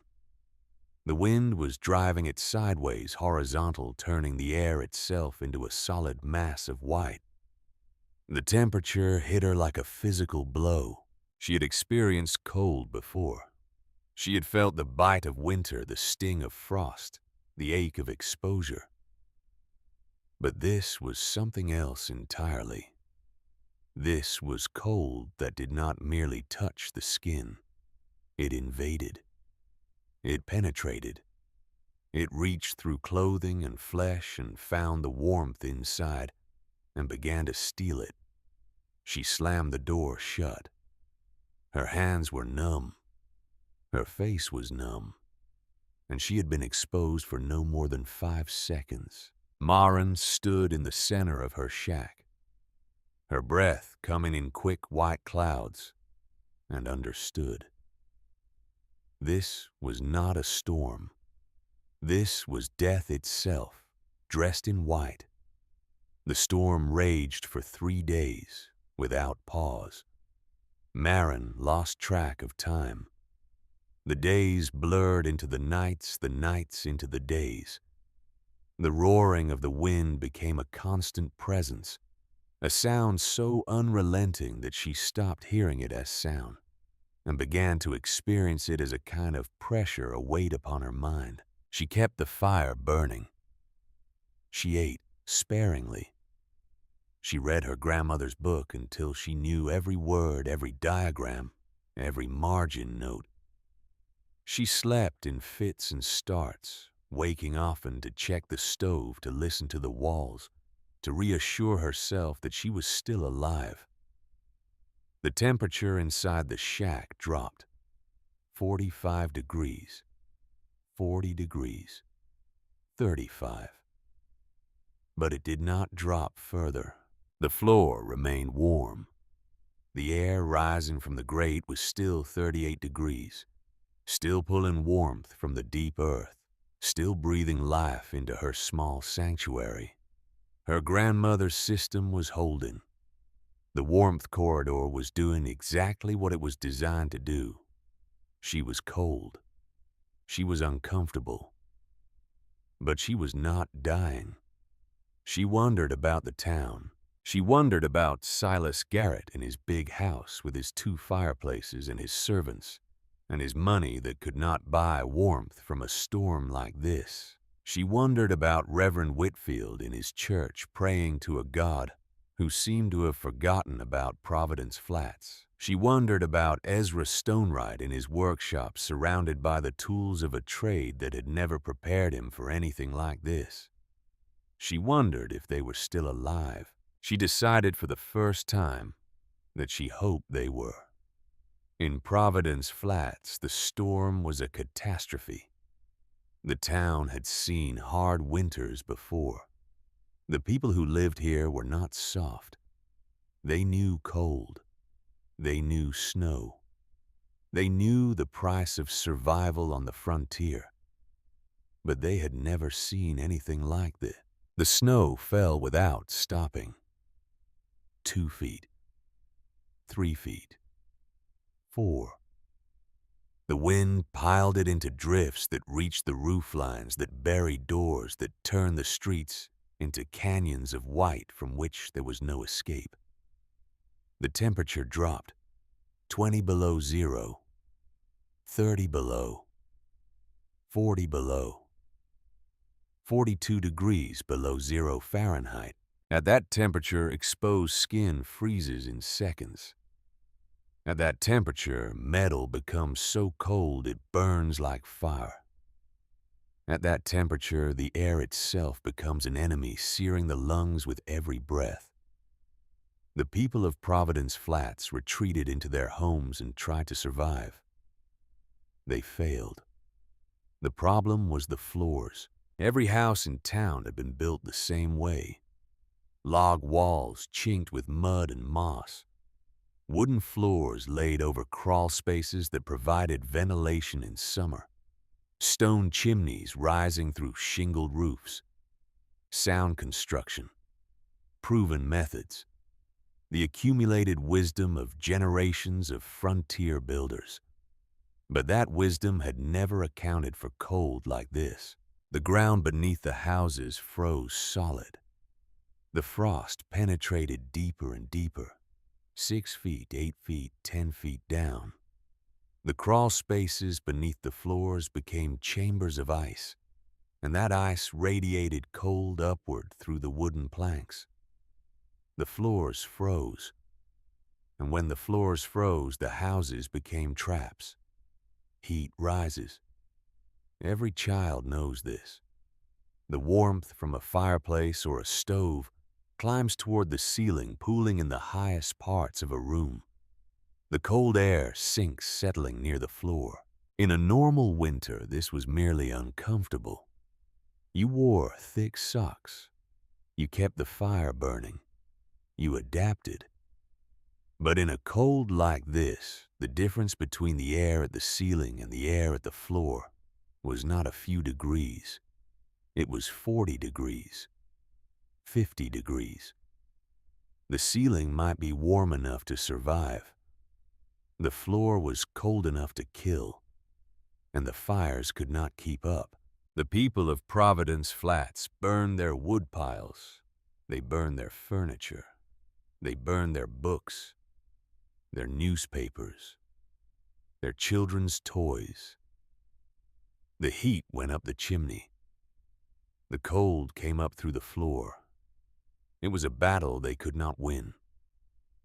Silas Garrett's house was the largest in town. It had 2 stories, 6 rooms, 2 massive fireplaces, and a cast-iron stove in the kitchen. It had been built to impress, to demonstrate the wealth and status of its owner, to stand as a monument to success. By the second day of the storm, it was uninhabitable. The downstairs rooms had become ice caves. The windows were coated in frost, so thick you could not see through them. The floors were covered in a rime of ice that crackled underfoot. Silas Garrett and his family, including his wife and 2 young children, retreated to a single upstairs bedroom. They brought the mattresses from the other beds. They brought every blanket in the house. They stuffed rags under the door to keep out the cold that seeped up the stairs. They burned the furniture from the guest room, the chairs, the wardrobe, the writing desk that had belonged to Silas Garrett's grandfather. They burned everything that would burn. It was not enough. By the 3rd day, Silas Garrett's youngest child, a boy of 6, had stopped shivering. This was not a good sign. Shivering was the body's way of generating heat. When the shivering stopped, it meant the body had given up. It meant hypothermia had progressed to the stage where survival was measured in hours, not days. Silas Garrett held his son in his arms and wept. He had never felt so helpless in his life. His money could not help him. His deeds and ledgers could not help him. His position, his status, his power, all the things he had accumulated over a lifetime of careful acquisition, they were worthless now. He was just a man in a freezing room watching his child die. Reverend Whitfield's faith was being tested. He had preached about suffering. He had explained to his congregation that hardship was a gift from God, a chance to prove one's devotion, an opportunity for spiritual growth. He did not feel spiritually grown now. He felt cold. He felt scared. He felt the certainty of death pressing down on him like a physical weight. His wife was ill. She had been sick for 2 days, a rattling cough that grew worse with each hour. The cold air was killing her breath by breath. They had burned everything. The firewood was gone. The furniture was gone. The books were gone. The great theological texts he had spent a lifetime collecting, the works of Augustine and Aquinas and Calvin, all of them reduced to ash in a desperate attempt to stay alive. The fire was dying. When the fire died, they would die too. Reverend Whitfield knelt on the frozen floor of his bedroom and prayed. He prayed for deliverance. He prayed for mercy. He prayed for a miracle. The wind howled outside, drowning out his words. God did not answer. Ezra Stonewright's house was the tightest in town. He had built it himself 40 years ago when he was a young man, with strong hands and a clear vision of the future. He had selected every log, fitted every joint, chinked every gap with the care of a craftsman who took pride in his work. For 40 years, that house had stood against everything nature could throw at it. Now it was failing. Ezra could hear the nails contracting and the walls popping loose as the wood around them shrank in the cold. He could hear the timbers groaning, the joints separating the structure itself crying out in protest. The floor was a sheet of ice. His wife, Martha, sat in the bed wrapped in every blanket they owned. Her face blue and pinched. She had not spoken in hours. His son, Thomas Jr., 32 years old, sat beside her, his arm around his mother, his eyes fixed on the dying fire. They were out of wood. They had burned the kitchen table, the dining chairs, the rocking chair Ezra had made for Martha on their 10th anniversary. There was nothing left.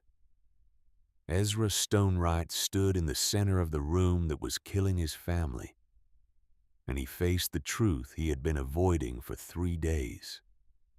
He was going to die. His wife was going to die. His son was going to die.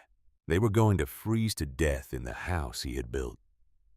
The house he had been so proud of, the house that had turned out to be nothing more than an elaborate coffin. And then, in the depths of his despair, a thought came to him. A mad thought. A desperate thought. A thought that made no sense at all. He thought of the girl. The stubborn, foolish girl who had dug a hole in the floor of the trapper's shack. The girl he had mocked. The girl he had told was engaged in woman's folly. The girl who might already be dead. But what if she wasn't? What if she had known something he didn't? What if her folly was actually wisdom? It was a crazy idea. It was a desperate idea. It was the kind of idea that could only come to a man who had nothing left to lose. Ezra Stonewright made a decision. He went to the door. Martha looked up from the bed. Her eyes were glazed, unfocused, but she saw him reaching for his coat. "Ezra," she whispered, "what are you doing?" "I'm going out," he said. "You can't. You'll die. We'll die if I don't." He pulled on his heaviest coat. He wrapped a scarf around his face until only his eyes were visible. He pulled on his gloves, his hat, his boots stuffed with rags for extra insulation. "Where are you going?" Thomas Jr. asked. Ezra paused at the door. "To the creek," he said. "To the widow's shack." His son stared at him. That old ruin, father, she must be dead by now. No one could survive this in that place. "Maybe," Ezra said. "Maybe not." He opened the door. The cold hit him like a hammer. It drove the breath from his lungs. It turned his exposed skin to fire. It reached through his coat, through his clothes, through his flesh, and wrapped its fingers around his bones. He stepped out into the storm. The world was gone. There was no up. There was no down.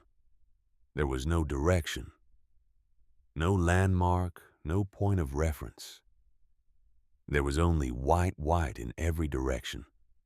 White that moved and swirled and screamed with a voice like 1,000 damned souls. Ezra could not see his hand in front of his face.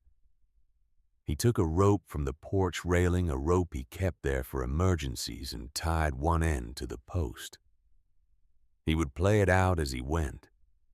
It was his only hope of finding his way back. If he found his way back, if there was anything to come back to, he began to walk. The journey should have taken 10 minutes. The widow's shack was less than half a mile from the edge of town. A short walk on a normal day, barely worth noticing. This was not a normal day. Ezra walked for an hour. He walked through drifts that reached his waist, his chest, his chin.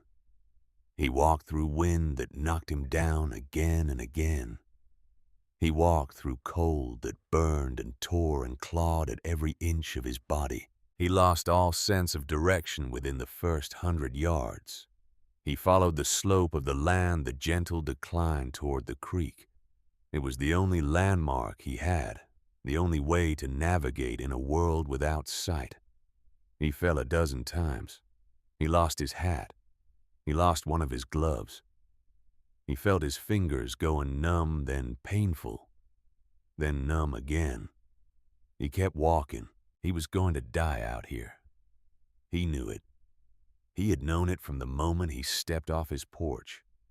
But dying out here trying to save his family was better than dying in that frozen room watching them slip away one by one. At least this way he was doing something. At least this way he was not surrendering. He walked until his legs stopped working. He crawled. He crawled through the snow, pulling himself forward with hands he could no longer feel, driven by nothing but will and desperation and a crazy hope that refused to die. And then his hand touched something solid, a wall.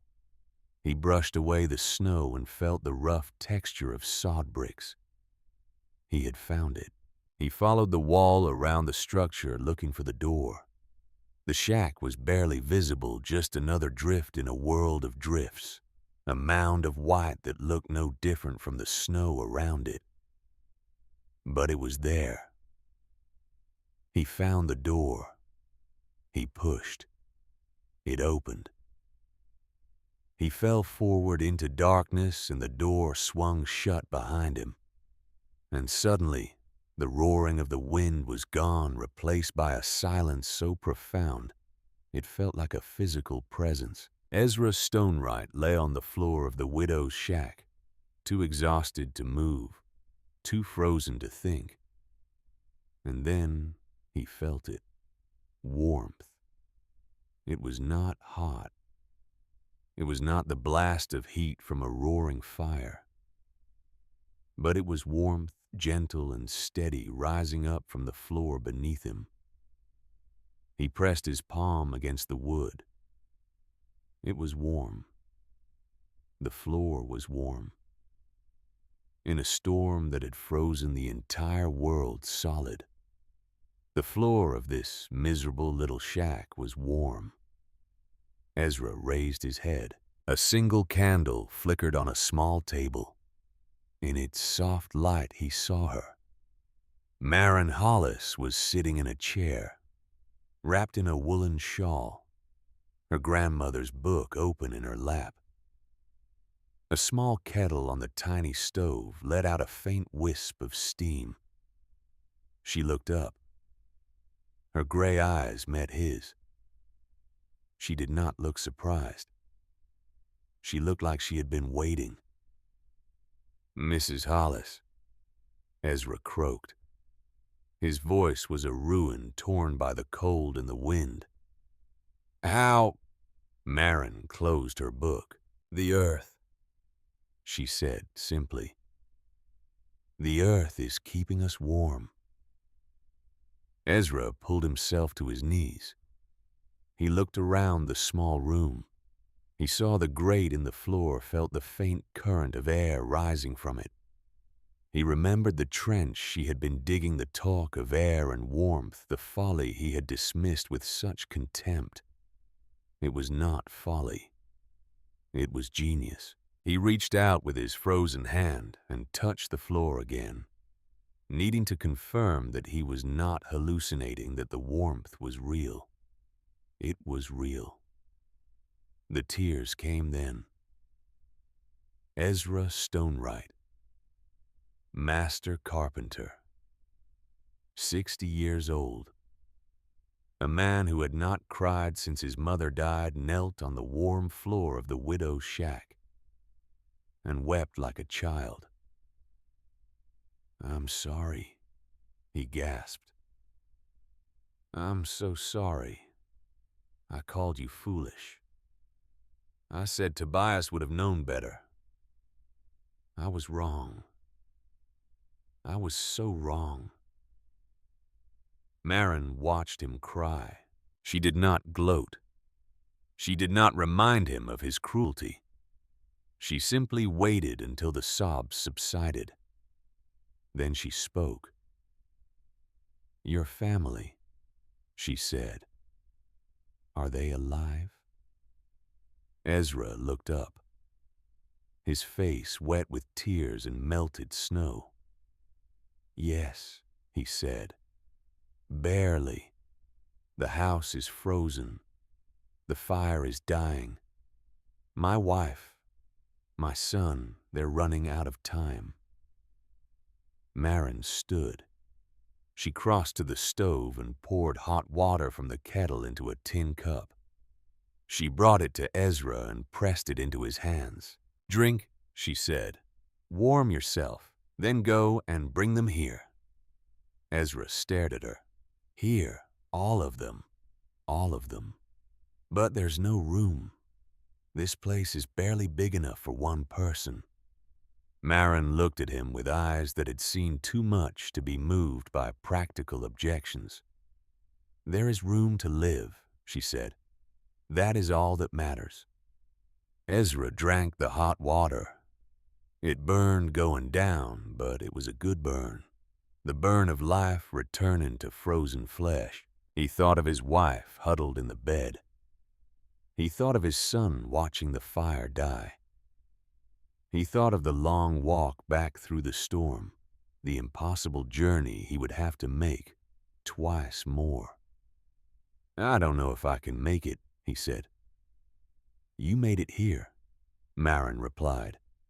"You will make it back." She handed him her own scarf, thick wool, smelling of wood smoke and determination. "Take this," she said, "and when you return, bring the others too." "What others?" "Everyone who is dying. The Garretts, the Whitfields, anyone who will not survive the night." Ezra stared at her. "The Garretts, Silas Garrett took your home. He threw you out. Why would you help him?" Marin turned away. She went to the window and looked out at the white nothingness beyond the canvas. "Because his children are not guilty of their father's sins," she said. "And because I am not the kind of person who lets people die when I have the power to save them." She turned back to face him. "Go, quickly. There is not much time." Ezra Stonewright rose to his feet. He wrapped Marin's scarf around his face. He went to the door. He paused with his hand on the latch. "Thank you," he said. The words were inadequate, pathetically small against the magnitude of what she was offering. "I don't deserve this. None of us deserve this." Marin met his gaze. "Perhaps not," she said, "but you will have it anyway. Now go." Ezra opened the door and plunged back into the storm. This time he knew where he was going. This time he was not searching. He was returning. He followed his rope back to his house hand over hand, fighting through the drifts and the wind and the killing cold. When he reached his porch, he was barely conscious. He fell through the door and collapsed on the frozen floor of his own home. Martha screamed. Thomas Jr. rushed to his side. "Father, Father, are you alive?" Ezra forced his eyes open. "Get your coats," he gasped. "Get everything warm. We're leaving. Leaving in this, Father, that's suicide. Staying is suicide." Ezra pulled himself upright, drawing on reserves he did not know he had. "I found shelter. Real shelter. A place where we can survive. Where, the widow's shack, by the creek." Thomas Jr. stared at him as if he had lost his mind. "That ruined, Father, no one could survive there. She did. She is. The floor is warm, Thomas. Warm. She built something, some kind of system. I don't understand it, but it works. We have to go. Now." Martha looked at her husband. Her face was gray, her lips blue, but her eyes still held a spark of life. "If Ezra says we go," she whispered, "we go." They bundled themselves in every piece of warm clothing they could find. They wrapped blankets around their shoulders. They tied scarves over their faces until only their eyes were visible. And then they went out into the storm. Ezra led the way, following the rope, guiding his family through the white hell that had consumed the world. Thomas Jr. carried his mother when she could no longer walk. They fell. They crawled. They kept moving. When they reached Marin's shack, they were more dead than alive. But they were alive. Marin had prepared for them. She had cleared a space near the stove. She had heated water. She had made a thin soup from her dwindling supplies. She guided them to the warmest spots in the small room. She wrapped them in quilts. She gave them hot liquid to drink. She did not say, "I told you so." She did not remind them of their cruelty. She simply helped. And then Ezra went out again. He went to the Garrett house, fighting through drifts that had grown even deeper. He pounded on the door until Silas Garrett answered, his face haggard, his eyes wild with fear. "Stonewright, what are you doing here? Have you lost your mind?" "I've found shelter," Ezra shouted over the wind. "Real shelter, warm. You have to come." "Where?" Ezra hesitated for just a moment. "The widow's shack. Marin Hollis. She's alive.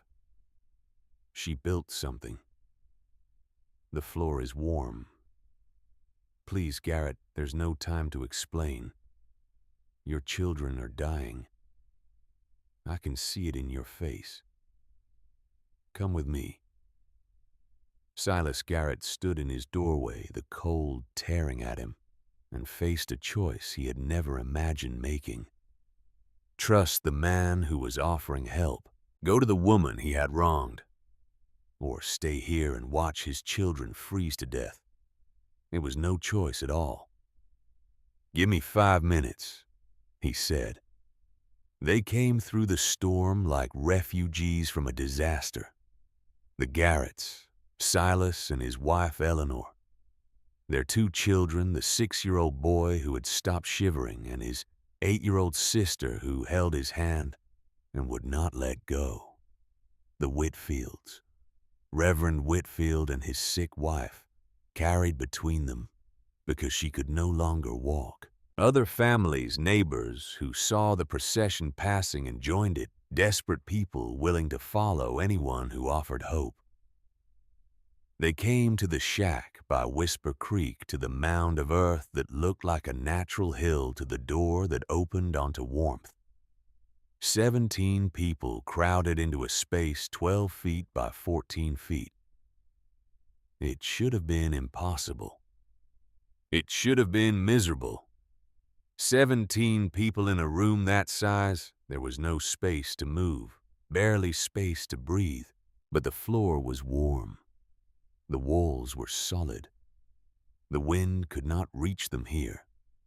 Marin gave up her chair to Eleanor Garrett, who clutched her children to her chest and wept. She gave up her blankets to the Whitfields. She heated water and made soup and distributed it in whatever containers she could find. She moved through the crowded room like a general, commanding a siege, calm and efficient, never raising her voice, never showing fear. She was 19 years old. She was the youngest person in the room by at least a decade. And she was the only reason any of them were still alive. Silas Garrett found himself pressed against the wall near the door, his family safe for the first time in days. He watched the widow move through the crowd. This girl he had condemned, this woman he had thrown out of her home.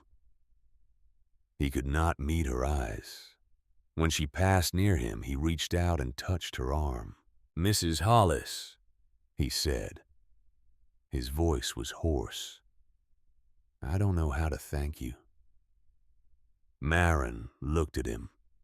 Her gray eyes held no anger, no triumph, just a kind of weary compassion that was somehow worse than hatred would have been. "Your son needs warmth," she said. "Hold him close.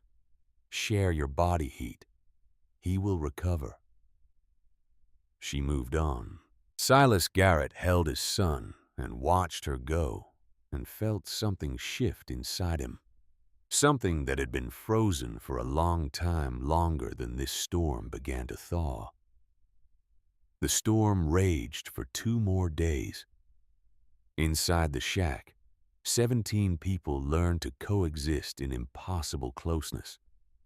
They slept in shifts. They shared food. They told stories to pass the time, to keep the children calm, to remind themselves that the world beyond the white horror still existed. Ezra Stonewright sat with Marin and studied the diagram in her grandmother's book. He asked questions about the trench, the conduit, the plenum chamber, the principles of thermal exchange that made it all work. He listened with the humility of a student. This man who had been a master of his craft for 40 years. "I've been building houses my whole life," he said. "I thought I understood. I didn't understand anything." "My grandmother understood," Marin replied. "She learned from her grandmother who learned from hers. The knowledge is old. It was just waiting to be remembered. Can you teach me?" Marin looked at him for a long moment. This was the man who had called her work folly, the man who had mocked her grief, the man who had invoked Tobias's name as a weapon against her. He was also the man who had walked through a killing storm to find help for his family, the man who had returned to guide others to safety, the man who was now asking with genuine humility to learn. "Yes," she said, "I can teach you." On the 5th day, the storm broke. It did not taper off gradually. It simply stopped as if someone had thrown a switch. One moment the wind was howling and the snow was falling. The next moment there was silence, absolute and profound. Marin opened the door. The world outside was unrecognizable. The snow lay in drifts 20 feet high, sculpted by the wind into fantastic shapes that gleamed in the sudden sunshine. The sky was a brilliant, painful blue, so clear and bright It hurt to look at. The temperature was still brutal, far below zero, but without the wind it felt almost mild. The survivors emerged one by one, blinking in the light like animals coming out of hibernation. They stood on the trampled snow outside the shack and looked at each other. 17 people who had faced death together. 17 people who had been saved by a 19-year-old widow and the wisdom of her grandmother. No one spoke. There was nothing to say. The walk back to Providence Flats was a funeral procession. They found the town buried. The houses were white mounds, barely visible beneath the snow. The streets were gone, replaced by canyons of ice that had to be navigated with care. And they found the dead. 8 people had not survived the storm. 3 families who had not joined the exodus to the widow's shack. Men and women and children who had frozen in their homes, in their beds, in the houses that had become their tombs. The Hendersons, a family of 4. The parents were found sitting at their kitchen table. Their children between them, all of them frozen solid, their faces peaceful, as if they had simply fallen asleep. Old Mrs. Pritchard, the woman who had called Maren's pride a sin. She was found in her rocking chair, a Bible in her lap, her eyes still open, staring at a heaven that had not answered her prayers. The Morgans, a young couple married just that spring. They were found in their bed, wrapped in each other's arms, their final embrace frozen in time. Silas Garrett stood in the doorway of the Henderson house and looked at the bodies of people he had known for 20 years. He thought of his own children alive and safe because of a woman he had wronged. He thought of the ledger in his office, the neat columns of numbers that recorded the debts he was owed. He thought of the cabin he had taken from Maren Hollis, the 160 acres, the life he had stolen. "My God," he whispered, "what have I done?" Reverend Whitfield stood beside him. The minister's face was gray and drawn. His wife was in the Garrett house being tended by Eleanor Garrett, still alive but barely. She had survived because of the widow. They had all survived because of the widow. "We have been tested," Whitfield said. His voice was hollow, stripped of the unctuous confidence that had defined his sermons. "And we have been found wanting." Ezra Stonewright said nothing. He was looking at the houses he had built. The Henderson house, the Pritchard house, the Morgan house. Solid construction, proven methods, the accumulated wisdom of generations. Coffins. He had built coffins. The town meeting was held 3 days later. They gathered in the same room where Maren had been sentenced to die. The same wooden benches, the same portrait of President Grant, the same smell of tobacco and old paper. But everything had changed. Maren stood at the back of the room near the door. She had not wanted to come. She had no interest in the apologies and explanations that she knew were coming. But Ezra Stonewright had insisted. "They need to see you," he had said. "They need to understand what you did." So she came. The room was packed. Every surviving resident of Providence Flats was there, crowded onto the benches, standing against the walls, filling every available space. They had come to bear witness. Silas Garrett rose from his seat at the front of the room. He looked older than he had 3 days ago. There were lines on his face that had not been there before. His eyes, once sharp and calculating, were haunted. He cleared his throat. "I have been a fool," he said. The room was silent. We have all been fools. We valued our pride and our traditions over wisdom. We sent a young woman to what we believed was her death. And in our arrogance, we nearly met that fate ourselves. He paused. Mrs. Hollis saved my children. She saved my wife. She saved me. She opened her home to people who had shown her nothing but cruelty. And she did it without hesitation, without conditions, without asking for anything in return. He reached into his coat and produced a document. The debt of Tobias Hollis is hereby canceled. The deed to his land and cabin are returned to Maren Hollis, effective immediately. He set the document on the table. It is a pitifully small restitution for what she has given us. Reverend Whitfield rose next. His face was a ruin of shame and sleeplessness. He had been at his wife's bedside for 3 days, watching her struggle back from the brink of death. The Bible speaks of the wisdom of the humble and the foolishness of the proud, he said. I preached those words without understanding them. I offered charity when I should have offered respect. I saw a hole in the ground and called it folly when in fact it was an act of profound faith. Not in my God, perhaps, but in the laws he created. He bowed his head. I ask for her forgiveness, and for his. Finally, Ezra Stonewright stood. He walked to the front of the room and turned to face the assembled townspeople. His hands, thick and calloused from 40 years of work, hung at his sides. For 20 years I have built the houses in this valley, he said. I took pride in my work. I believed I understood what I was doing. He shook his head. In the greatest test, my houses failed. They were tombs. I built with timber and nails, but I forgot the most important material of all. He paused.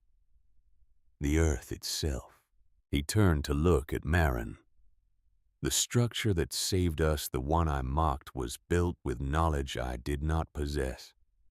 Knowledge that has been passed down through generations of women who understood things I was too proud to learn.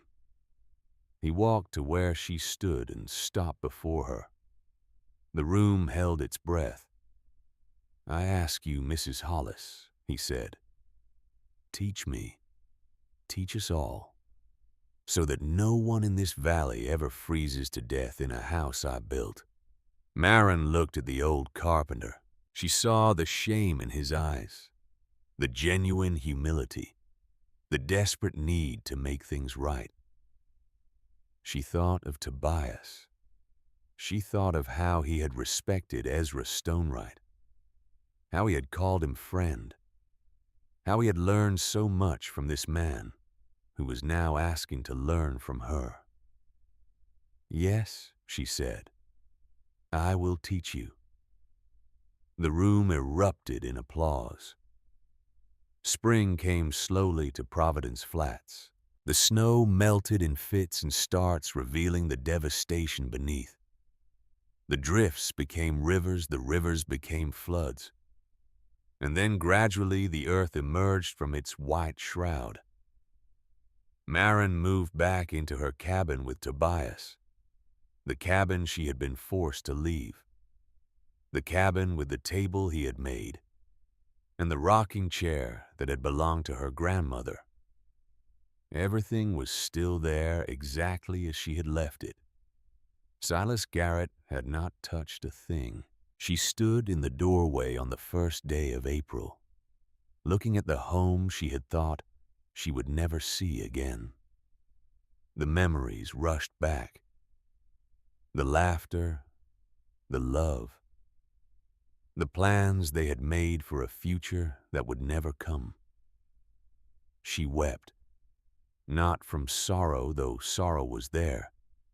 She wept from something more complicated, relief, gratitude.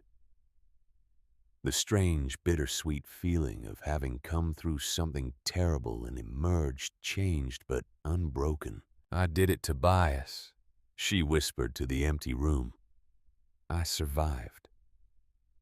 The wind stirred the curtains at the window, and for just a moment she could have sworn she smelled pine sap and coffee. Then the moment passed and she was alone again. But alone was not the same as lonely. Alone was just a fact. She could live with facts. In the weeks that followed, the shack by Whisper Creek became a school. Ezra Stonewright came every day, sometimes alone, sometimes with his son, Thomas Jr. They studied Katrina's book. They examined the system Marin had built. They asked questions and took notes and began to understand the principles that had saved their lives. Other men came too. Farmers and ranchers and laborers, men who had spent their lives working with their hands, but had never thought to work with the earth in this way. Marin taught them all. She explained the frost line and how to dig below it. She explained the constant temperature of deep earth and moving water. She explained the physics of air circulation, the importance of proper slope, the design of plenum chambers and vent grates. She drew diagrams in the dirt just as her grandmother had done before her. She watched the understanding dawn in their eyes. By the end of summer, 3 houses in Providence Flats had been retrofitted with warmth corridors. By the end of fall, 7 more. The work transformed the town. But more than the work, something else transformed it. A sense of community that had not existed before. A willingness to help neighbors, to share knowledge, to work together toward a common goal. The storm had nearly destroyed them, but what it had left behind was stronger than what had come before. On the first anniversary of the Great White Death, the town held a gathering. They met at the shack by Whisper Creek, the place that had saved them. The building had been improved over the year, expanded and reinforced, but the original warmth corridor still functioned perfectly, still breathing the earth's warmth into the space above. Silas Garrett spoke first. He was a changed man. The calculating sharpness was gone from his eyes, replaced by something softer. He had spent the year using his money not to acquire, but to help funding the construction of warmth corridors for families who could not afford the materials themselves. 1 year ago, I stood in a courtroom and took this woman's home, he said. I called it debt collection. I called it procedure. I called it the law. He paused. It was theft. Plain and simple. I was a thief. He turned to Marin. I cannot undo what I did. I cannot bring back your husband, or give you back the months you spent in exile. But I can promise you this. As long as I live, I will use what I have to help others, not to take from them. Reverend Whitfield spoke next. His wife had recovered fully thanks to the warmth of the widow's shack and the care she had received in the weeks that followed. He had spent the year rethinking everything he thought he knew about faith and humility and the will of God. I preached about providence, he said. I told people that everything happened according to God's plan. I was wrong. He shook his head. God gave us minds to think and hands to work and the freedom to choose our own paths. Providence is not something that happens to us. Providence is something we create through our choices, through our actions, through our willingness to learn and to change. He looked at Marin. This woman created providence with a shovel and a book and a determination that put my faith to shame. She is the truest believer I have ever known. Finally, Ezra Stonewright spoke. He was holding a small wooden box carved from maple polished to a warm glow. "I spent my life building things," he said. "Houses and barns and churches. I thought I was leaving a legacy. I was wrong." He held up the box. "This is the legacy that matters. Knowledge, wisdom, the things we pass down from one generation to the next." He walked to Marin and placed the box in her hands. "This contains the notes I have taken over the past year. Everything you taught me, everything I learned from watching you work. I am giving it back to you so that you can give it to others, so that the knowledge of your grandmother will never be lost again." Marin accepted the box. She looked at the faces around her. Silas Garrett, Reverend Whitfield, Ezra Stonewright, the families she had saved, the children who would grow up in houses warmed by the earth. She thought of Tobias. She thought of her grandmother Katrina. She thought of the long line of women stretching back through generations, each one passing her knowledge to the next, keeping the flame alive through centuries of cold and darkness. She was part of that line now. She was the keeper of the flame. "My grandmother used to say that the earth has two hearts," she said. "The fiery heart deep below and the warm heart just beneath the frost.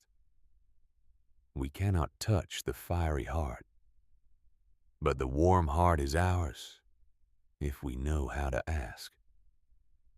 She looked at the shack that had been her prison and had become her salvation. "I asked," she said, "and the earth answered." She smiled. "Now it is time for all of us to ask together." The gathering dispersed as the sun began to set. The people of Providence Flats walked home through the golden evening light, past the graves of those who had not survived, and past the houses that now held warmth, corridors of their own, past the future they were building one trench at a time. Marin stayed behind. She stood at the edge of Whisper Creek, listening to the water run over the stones, feeling the cool evening air on her face. She thought of everything she had lost: Tobias, her home, her innocence, the future she had planned. She thought of everything she had gained: strength, wisdom, the respect of a community that had once cast her out. She thought of the warmth corridor, that impossible trench she had dug with her own hands, that act of defiance that had become an act of salvation. She had built it to survive. She had ended up saving everyone. The creek whispered past, cold and clear, fed by springs that never froze. Deep beneath the gravel bed, the air was 38 degrees, patient and constant, waiting to share its warmth with anyone who knew how to ask. Marin Hollis was 19 years old. She was a widow. She was alone. But she was not lonely. She was the sage of Whisper Creek. She was the keeper of the flame, and she had many winters left to share what she knew.